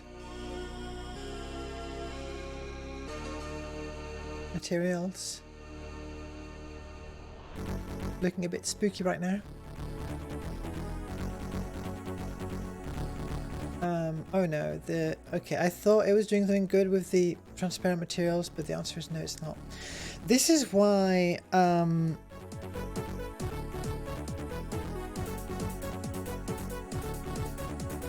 so in a modern engine, you might have you might be using forward rendering or deferred rendering.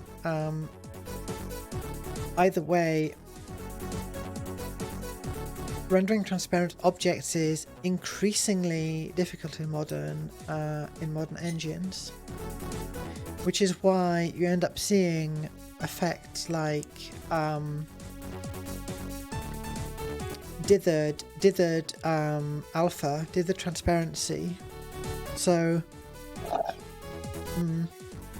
the first game where I think I really noticed it was Dragon's Dogma with the PC version, and instead of something, you know, going transparent like a bush as you walk into it, instead of it going transparent, it's dithered, So you've got a pattern of pixels that some of them are fully transparent and some of them are fully opaque. And as you walk into the bush and the camera has to keep sight of the player character, the bush material fades out by eliminating more and more pixels that are the dither pattern. And the benefit there is that the pixels that are fully opaque get depth sorted, and either they're on or they're not, but you don't have to alpha composite it with whatever's behind it in the right order. So the alternative is true sorting of per I don't know, say per pixel or per tile, sorting all of your polygons back to front, and then actually doing all of the rendering back to front to make sure that if there's something transparent in front of something opaque, or worse, something transparent in front of something transparent, that the end result is correct.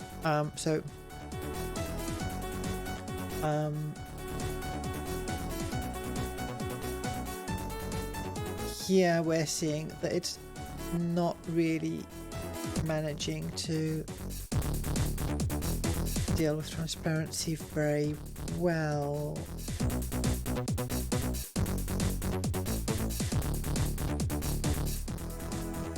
Although we'll see. I'll see what happens when we actually have all the materials in. Because it might also be... Well, let's turn off the glasses.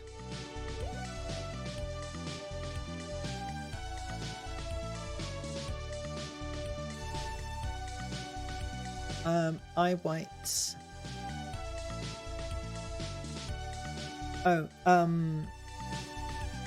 The eye whites in my model are slightly emissive to counter the fact that they're actually you can't really see it, but they're hollow rather than they're concave rather than convex, which is what the Vroid models do. And if you're using a toon shader, what it does is it's a trick that gives you good Z sorting of the iris, and it just looks correct because you don't have to worry about the shading with the toon shader. But let me bring up Blender. I think I've got a Blender capture set up.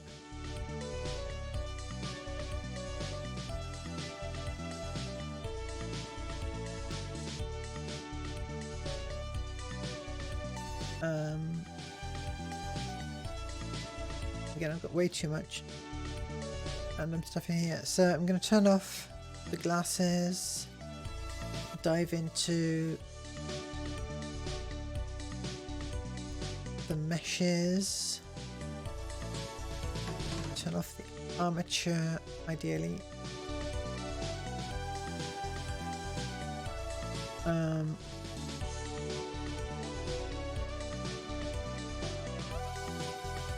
Go into edit mode, question mark, okay.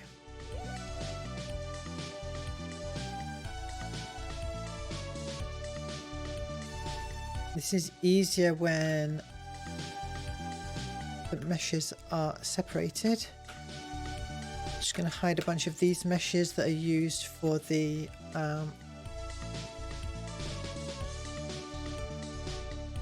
eyelashes and so on. Okay, here we go. So you can see this part is the iris, and then behind it, instead of being an eyeball, you have this kind of hollow.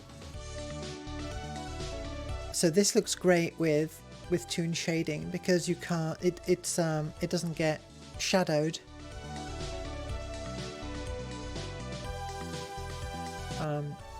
There we go. But as soon as you import this model into something that's doing proper, you know, realistic shading, you get into trouble, because right here you're casting a big shadow on the interior of the on what should be the eye white or the eyeball. So the proper fix for that is to correct the model and have a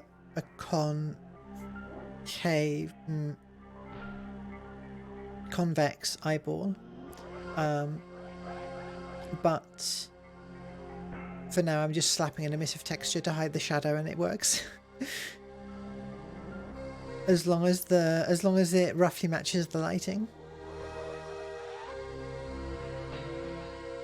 So let's see how we fake it here.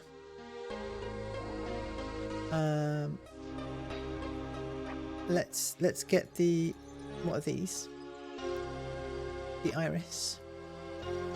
And that actually has a texture.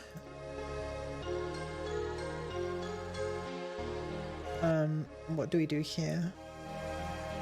Base map. Why are there two of them?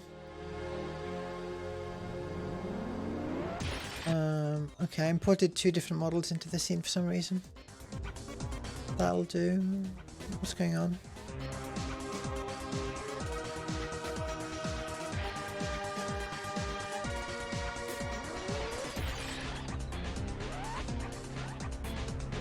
The iris has a texture. The eye white is there. What's the other thing we have here?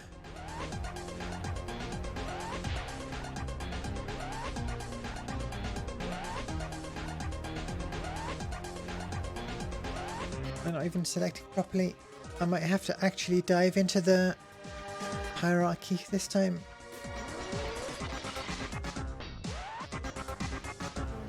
So eye extra is something that is provided by Vroid, and it's just an XD face sort of eyes. Just gotta grab the right texture.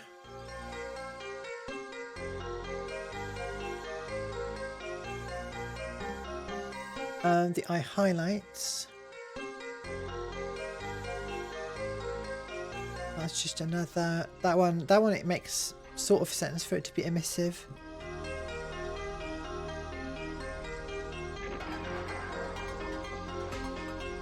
That's very scary.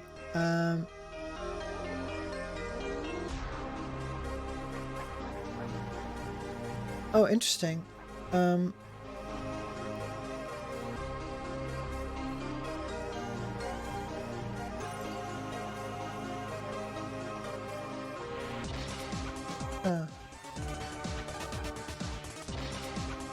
So this doesn't have oh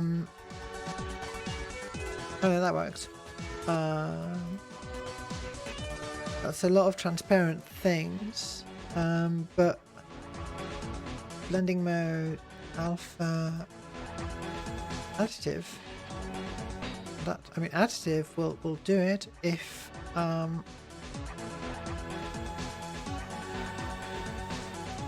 that's effectively making it emissive.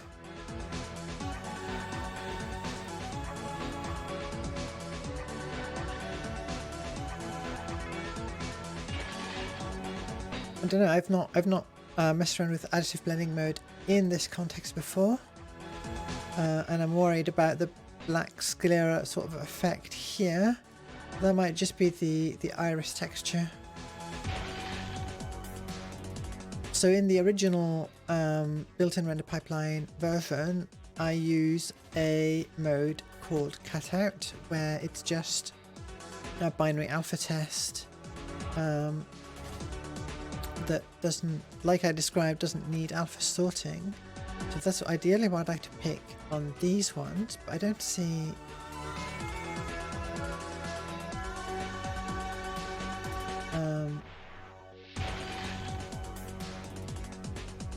a relevant receive fog.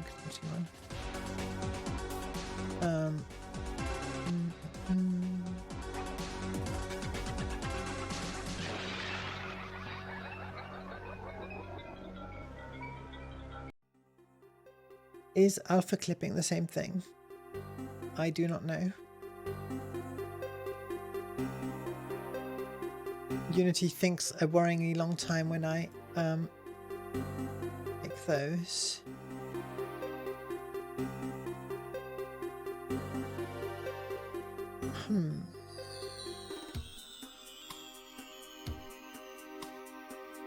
Transparency effection model, emission input, advanced options. I don't see a direct correspondence here with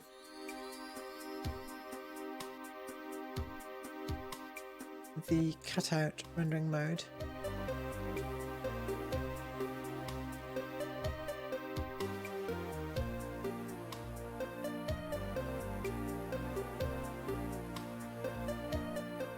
I'm going to do the rest of these fiddly little textures so that we don't have so much magenta around. This one's interesting because it's a straight grayscale texture with then a material color applied.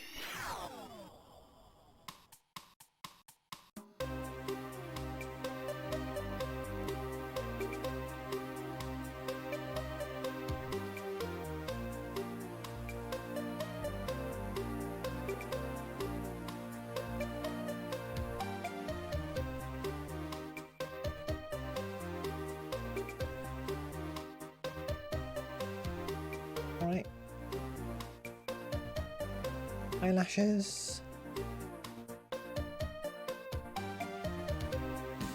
Similar case.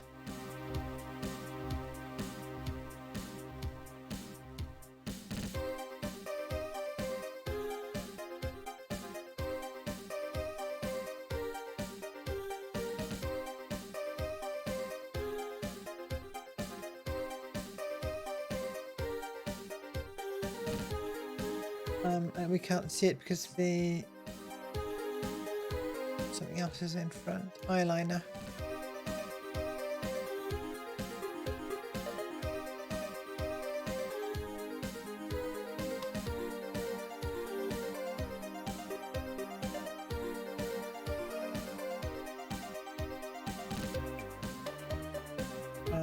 I forgot the base map.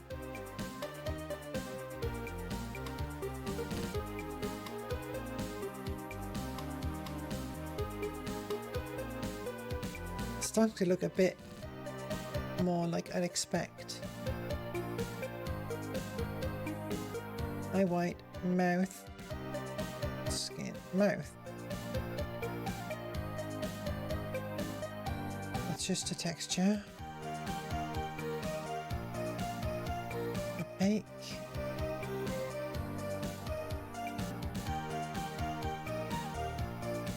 Something else is it's magenta back there. I don't know what it is. Face, skin, hair. Oh, hair back. Might be it.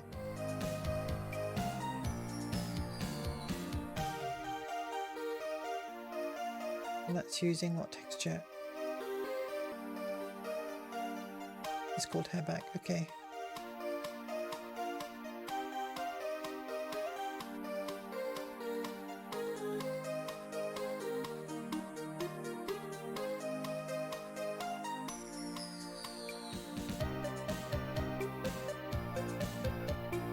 Oh, I might have forgotten the corresponding texture for the hair. Well,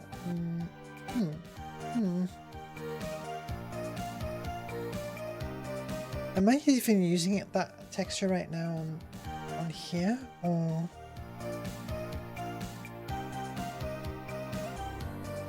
It might not be. It might just be part of the model.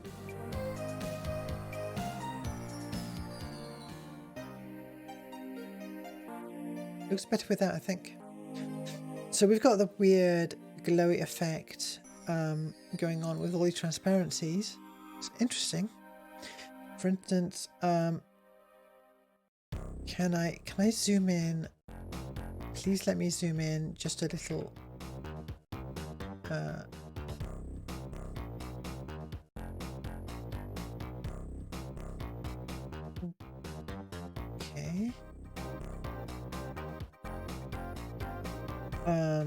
Can I do this and then? Okay. It was to my way to the right position. That's pretty good. Slow my speed a bit more.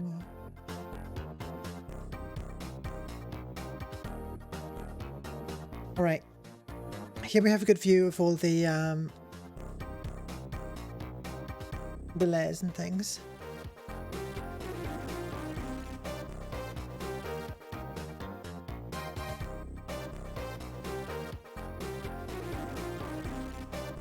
So we can see that whatever's going on with transparent materials is less than ideal. We can make sure we enable the transparent depth pre-pass for all of them, which seems to fix something. Honestly, I don't fully grasp what the transparent depth pre-pass is in this exact case. Was that even the right thing? Back then front. Ah!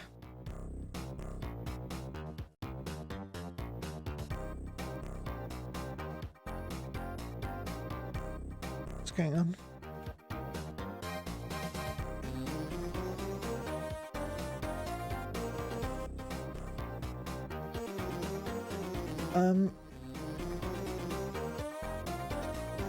The eyebrows. That's what's got the pre-pass on. Okay. Post pass. That's not doing much. Depth right. Depth right. I don't know. I just want. Yes, I want alpha clipping. Yeah, that looks right. That looks right to me.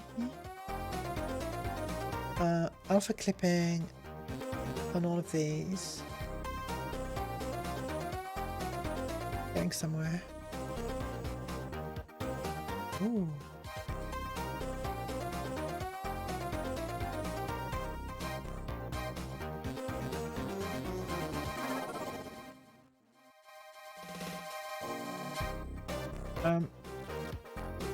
That's looking pretty alright. I wonder if the emission is preserved. We're looking at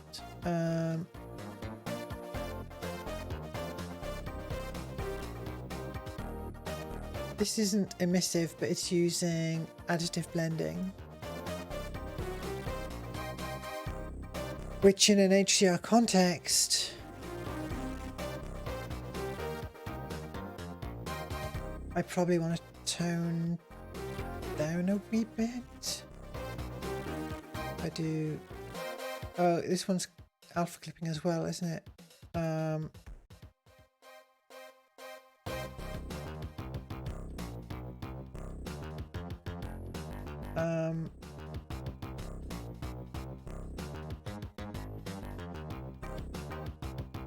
Oh, we've got a threshold.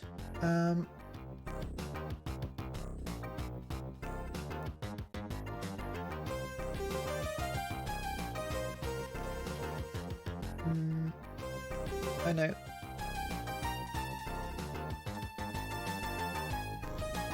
Yeah, that did not give us any new sliders.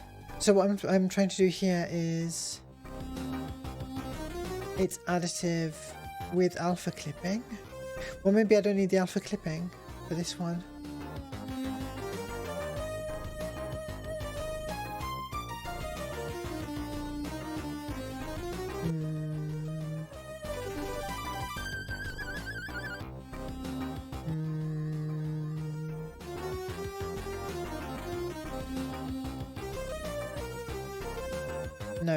No, all I want to do is to change the value. There we go. That's what I wanted to do. And I can rebalance that afterwards. Alright, it's time to bring our lights back. Let me save the scene. I should be saving it much more often, given how often Unity can crash, especially with experimental features enabled and Spout 2 going on. Let's bring in more lights.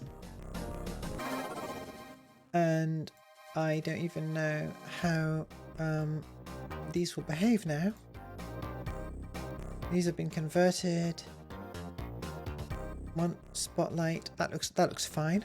Not very impressive, but that's okay. Yeah, 600 lumen. I'll leave it at that value for now. And bring in the right spot. So I'm kind of guessing with the lighting, trying to figure out what looked good in the built-in render pipeline. And then we've got these overhead light fixtures that look very cool, but are effectively, you know, these need to be converted. These are unlit color. Yeah.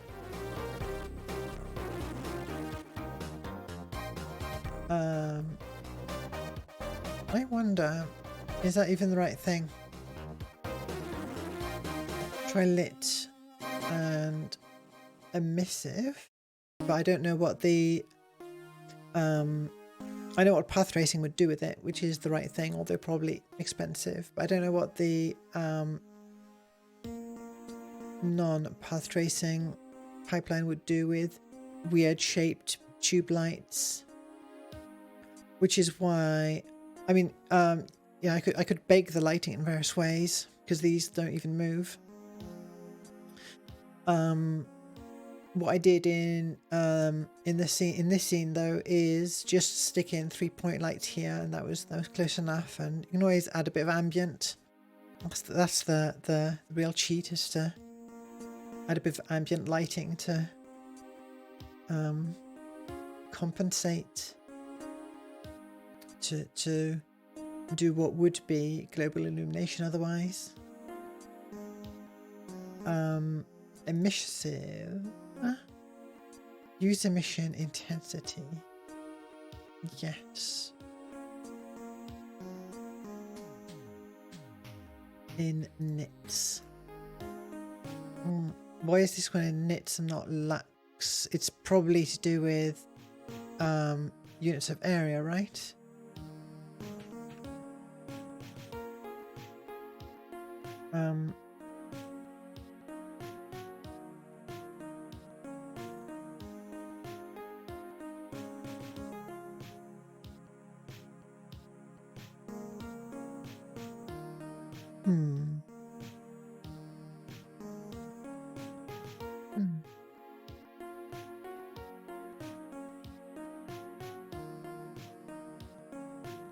Anyway, they're not functional right now, I don't think, so that's fine. Let's do the other lights, the point lights that are actually doing things.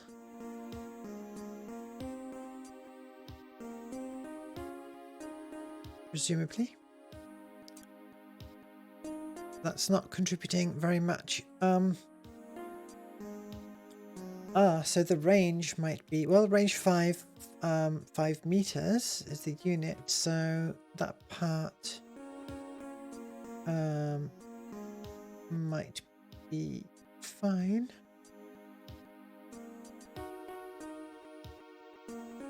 But the shape radius, what is that?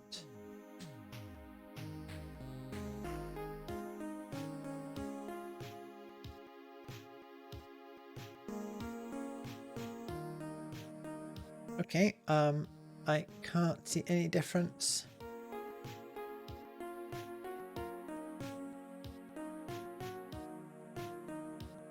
I wonder, are these doing anything at all? Are they Is the problem that they're inside the other objects?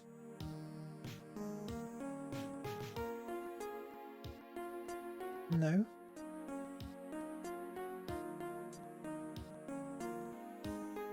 Let's have a look at the desk light. This one's a complete cheat that was bringing in more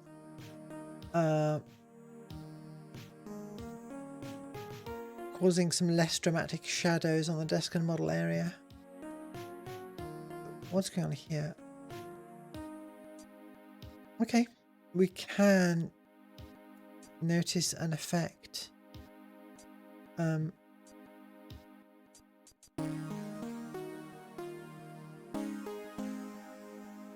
But I don't know why.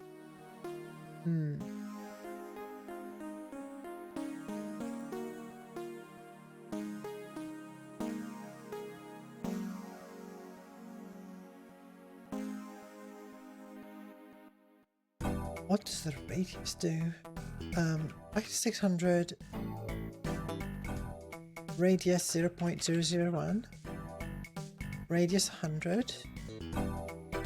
1,000 or whatever. No noticeable effect.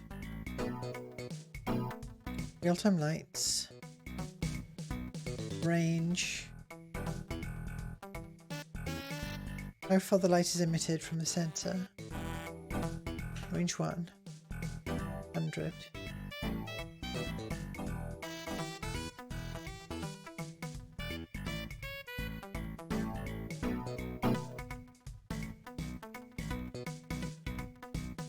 I don't understand. However, okay, so we can figure out what the parameters do here. Range 0, nothing. Range 1, that looks plausibly like 1 meter. Range 3, so we definitely want the range to be in this sort of range. And then radius 0. 10. Okay.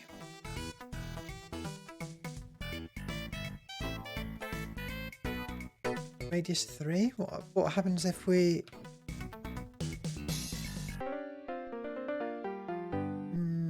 I mean, I know it's to do with the fall off and the absolute range, but it seems hard to dial in.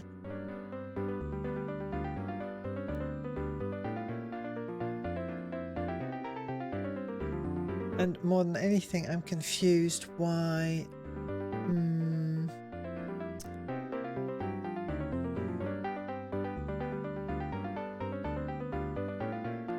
Why do the spotlights have a visible effect at 600 lumen, but this one needs, I don't know,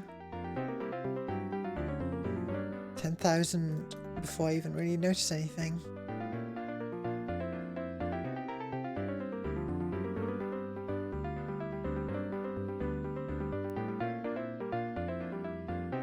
Is the lumen value the total power, I wonder?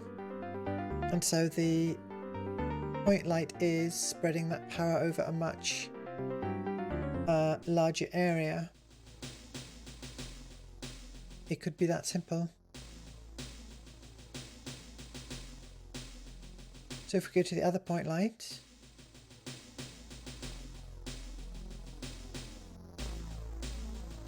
okay, range 5.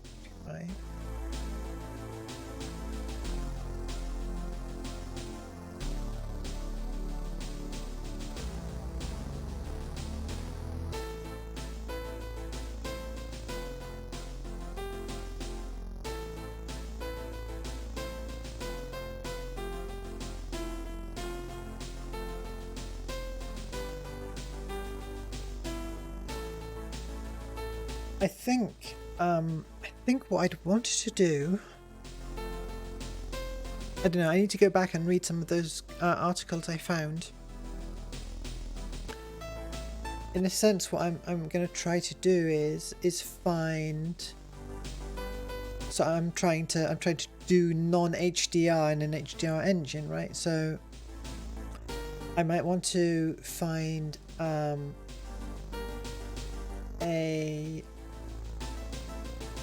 good fixed exposure and tone map, I suppose, that gets me in a range where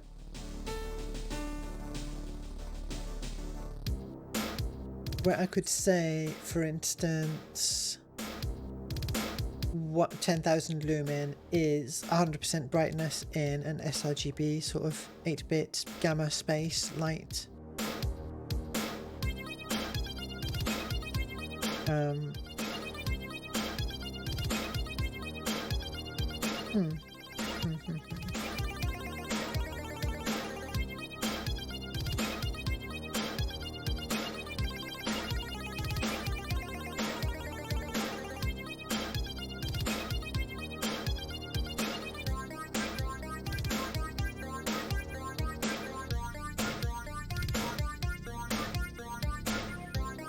Alright, I was talking about, I don't know, I didn't explain it coherently anyway, but yeah, another thing with modern engines, rather than multi-sample anti-aliasing, where you just render more pixels effectively and, well,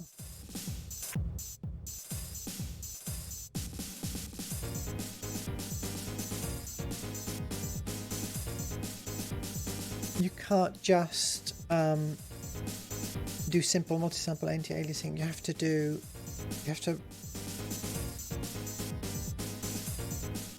allocate a larger buffer,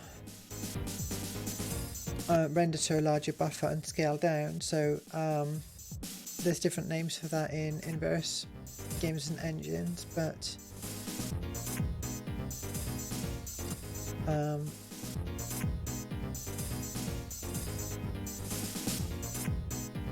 techniques like temporal anti-aliasing are suited to sort of modern effects and engines, but I don't really like the way they look, you know. I don't like the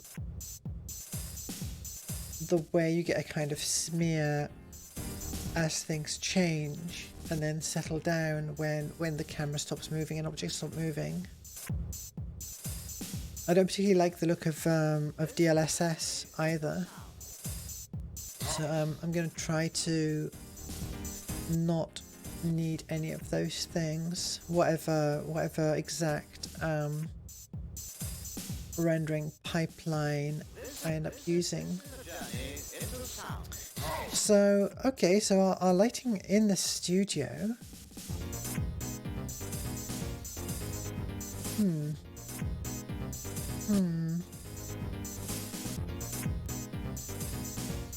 The lighting on the desk area is good, but there's nothing lighting the rest of the scene. Maybe we need to adjust the range of the point lights and spotlights, because they should be casting some light on the back here at least. And then we can also adjust the brightness of the sky and then finally fiddle with the exposure.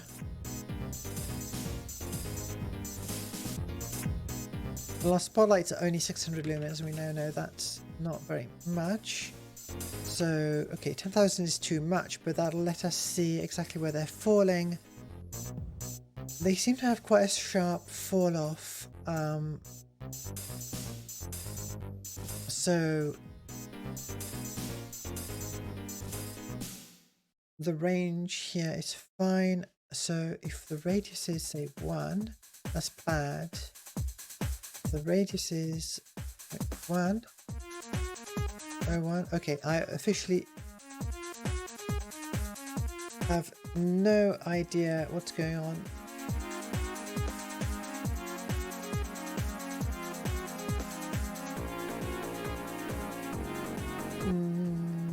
Oh, I get it. I get it. This radius is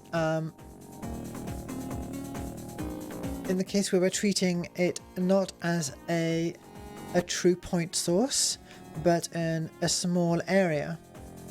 So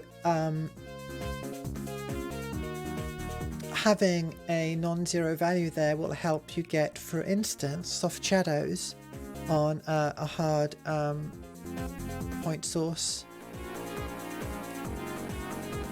Because otherwise, in an idealized point source, you would get perfectly hard shadows, but in real life, every light source has a certain amount of area, like a light bulb. And that means that there will be things that are in partial shadow of an object and can see part of the light bulb. So that's what that's doing. I should do more reading of the tooltips. I'm still not made that habit. So I guess what I'm complaining about is that I don't have control of the fall off of the light sources. It's just doing inverse square fall off, which is realistic, but I want fake light. Check this out.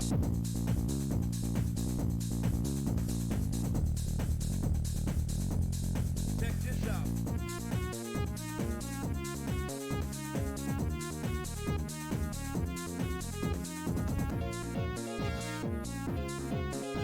Got different units to pick from.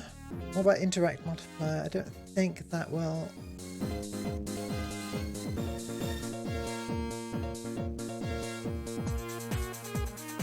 No, yeah, the problem is I'm not baking any illumination either, so let's make the spotlights 1000.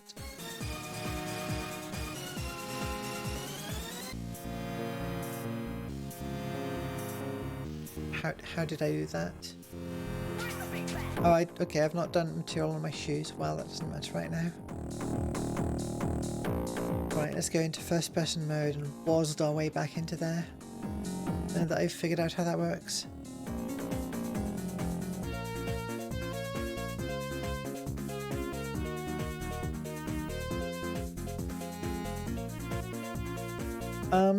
Okay, so how am I going to actually handle this?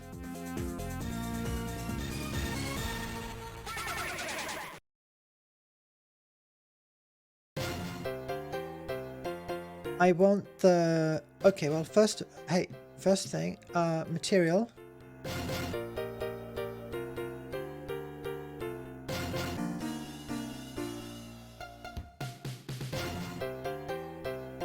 What have we done? How did I trigger? Okay, computer is haunted. Never mind.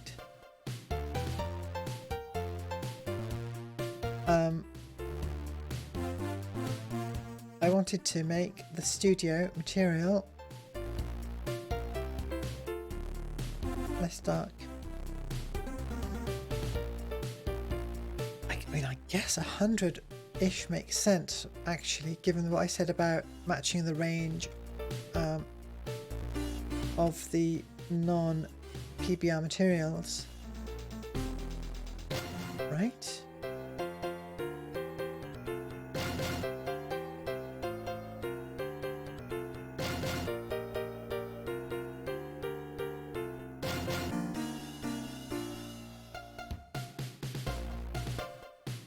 Okay.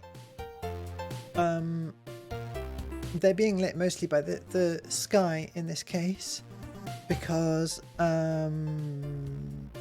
nothing's doing kind of right now. Nothing's handling either real-time or baked shadows that would tell it that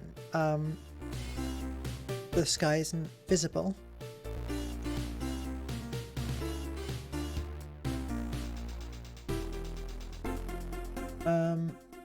Speaking of the sky, it might be time to revisit that. So the sky, was it on the camera or was it on the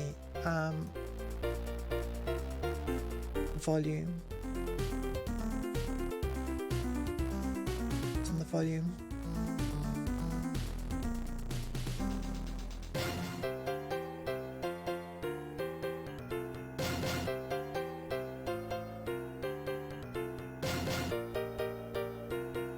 Right, it makes sense. As I said, the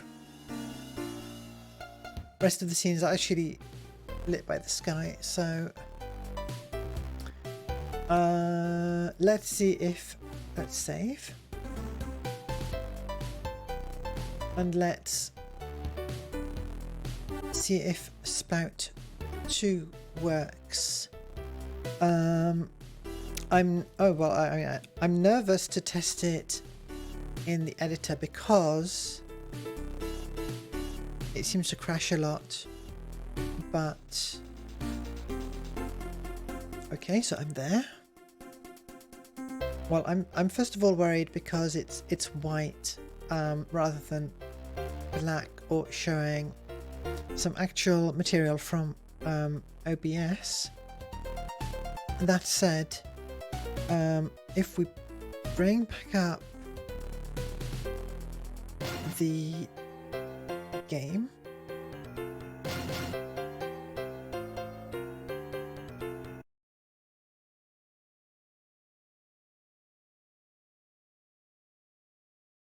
right, so the game's just on the menu right now, and that's enough for us to test actually.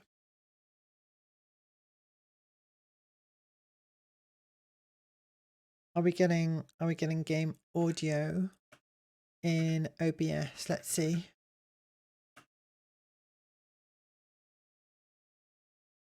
I don't have it added on this scene, so I'll just add it in.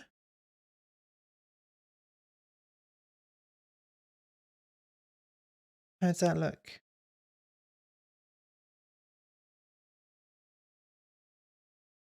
And I need to add the actual app.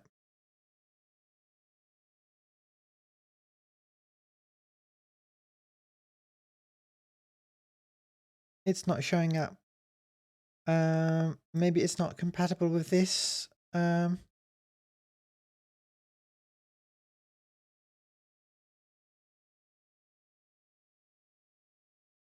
Never mind, I'll grab desktop audio. It's only on in this particular scene, so that's, well, I'll just have to remember that.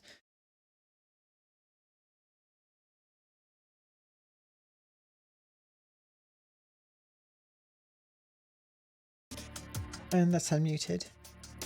Okay.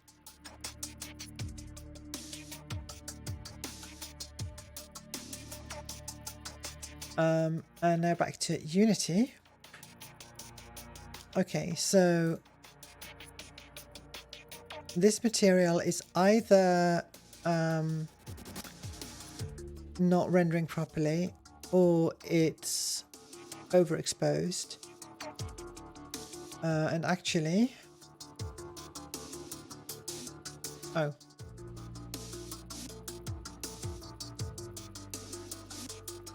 Well, so that material, that script was just completely turned off.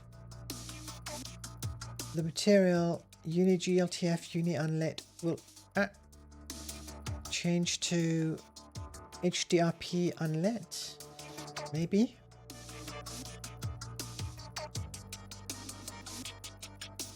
I don't know whether the Spout receiver script is doing the right thing with this.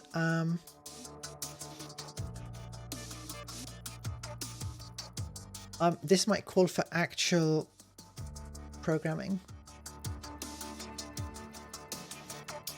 Unlit texture. Does that work?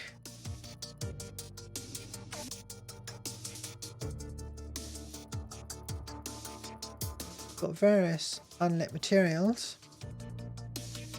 Let's fiddle with the exposure for a moment.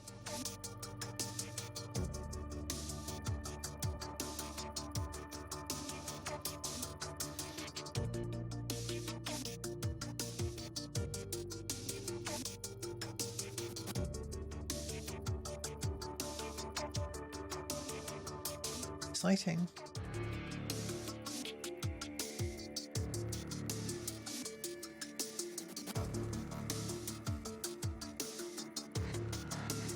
We were on about 10. Oh wow. 11. 12.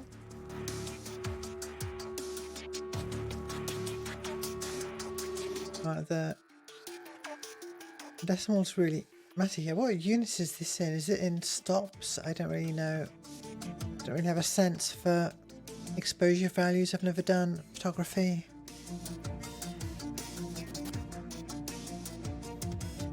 Easier to just grab the slider. Okay, so whatever the material's doing, the value right now is a very bright white.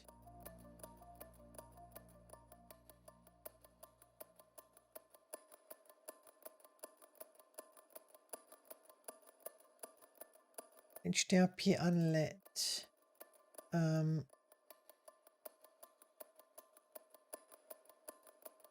Hold on. It said the sender does not exist.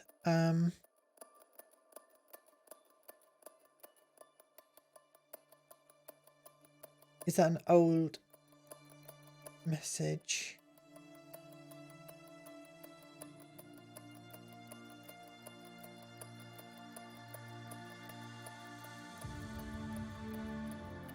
Yeah. Toggle. Spout game not found. Okay. So we can check whether OBS is actually sending that. I'm just going to go into studio mode as I fiddle with... So I've got one game capture scene. It is capturing the game. And on that scene, I have a filter that is sending to the Spout channel, Spout game.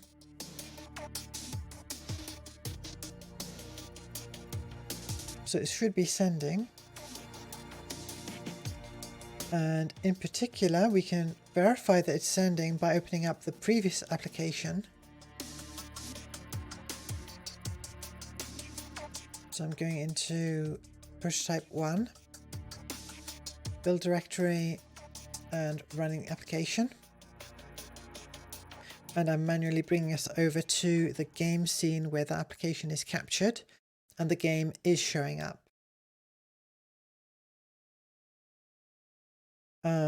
It might be a dodgy warning that always shows up first thing when you activate the source. And it might be a problem of running it in editor as well, which, like I said, I don't particularly love to do because I had a lot of crash issues previously.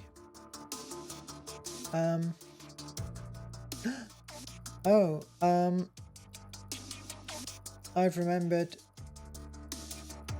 the importance of this object.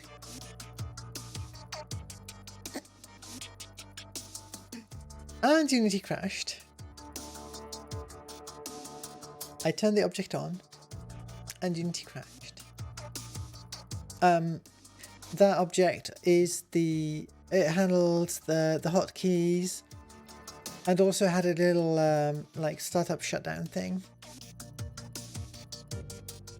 that interacted with the Spout receiver.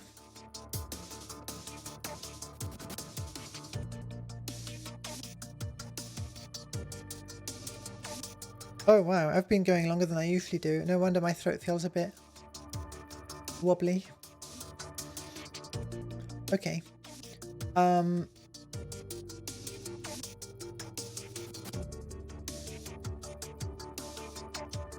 making sure that the Spout script is off and turning on input control, except I'm not going to turn it on. I'm going to...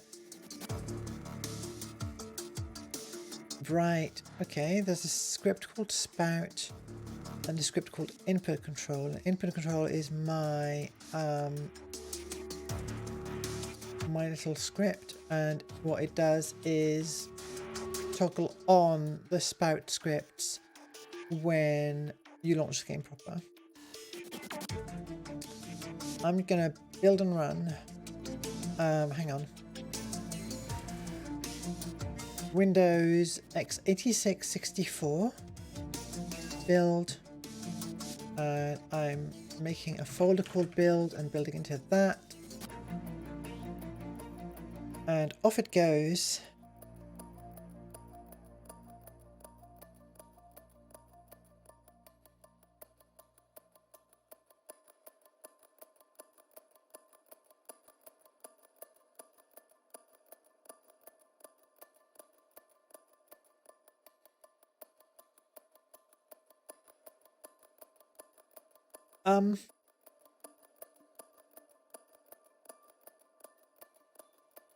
Getting the cookie stuff to work, the light cookie stuff that I was doing at the beginning, will be a matter of having a script that each frame copies the texture from Spout, assuming I can even get hold of it, into a new texture, and either crop or scale it so that we have a square texture.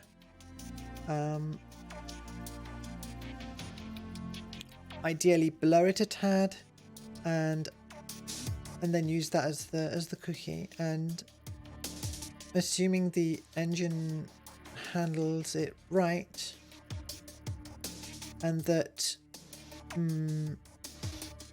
our sequencing within the frame in terms of texture allocations and the render pipeline, if that all works out, then it should just work.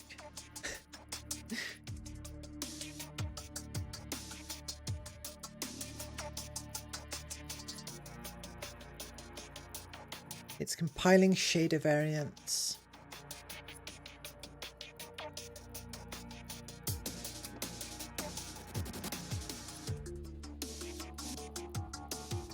I'm not sure why it would need to compile different versions for...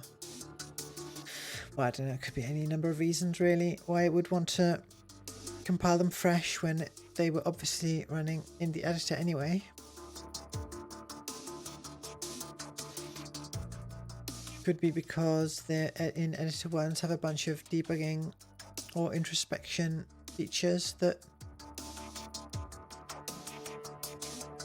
the game will run better if you compile them out.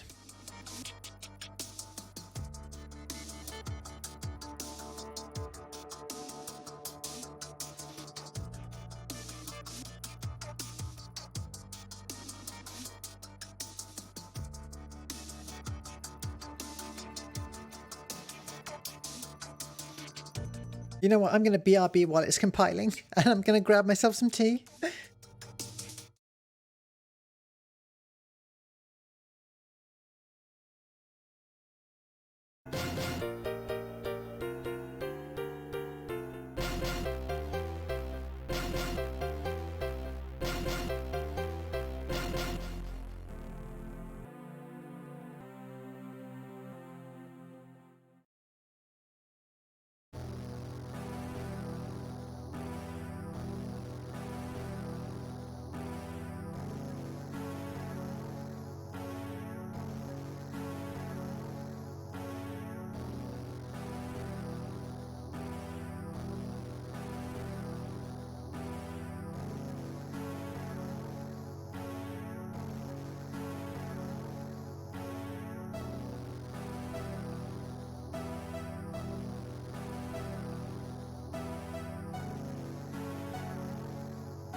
It's still going.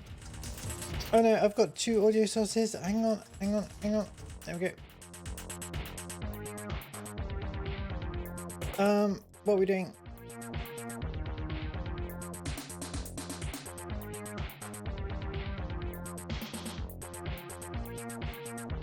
That's amazing. It's been going for 12 minutes apparently.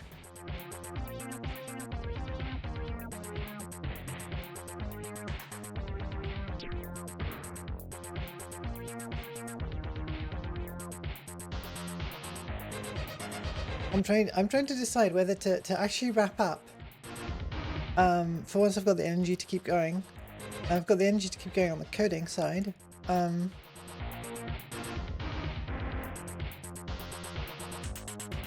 It would be nice to say, hey look, we actually got it working, but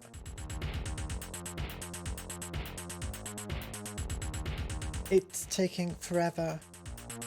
Presumably once it's done one go around, it'll be faster, but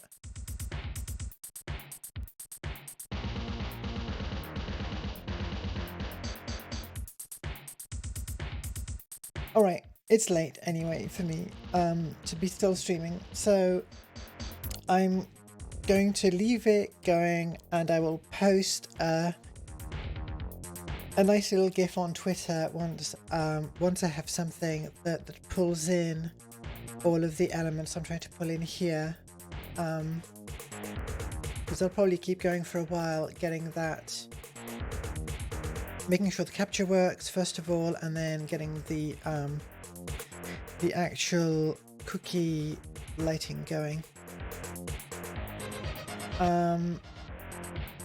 Alright, let me see, there's undoubtedly many others streaming right now I can send you to.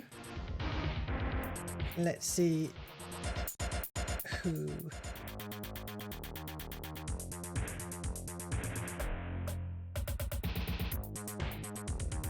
Oh, I know, I will send you to Ricky Hirsch, who is streaming the English translation of Tokimeki Memorial.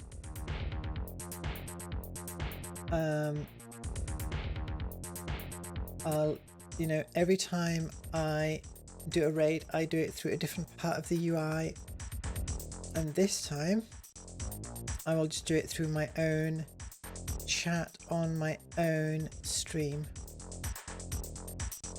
assuming it even loads. There we go.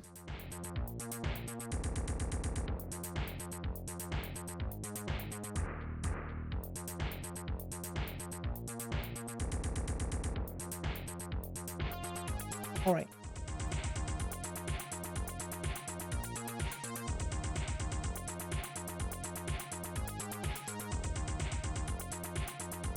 Yeah. Well, you know, development streams are nowhere near as popular as gaming streams, and that everything that's wrong with society today and kids these days, etc., etc. I knew that this isn't what draws in the crowds, but it's good for my brain. I get to say what I'm thinking out loud as I'm doing these things and ramble on a bit. Maybe I'll find a different time slot when I can do these. It'd be good to find something on the weekend or something. In the meantime, we'll be back on Friday with more futuristic racing games. I'm quite tempted to do some, I think. Been a while since I tackled some of the Wipeout games. And thank you so much for watching. It's time for me to go. If you, like me, have caught the Millennium Bug, make sure to watch the next stream, or find me elsewhere on the World Wide Web by clicking on the links below the video. I've been Millennium Cyborg, keep that future vibe, and I'll see you in the world of tomorrow.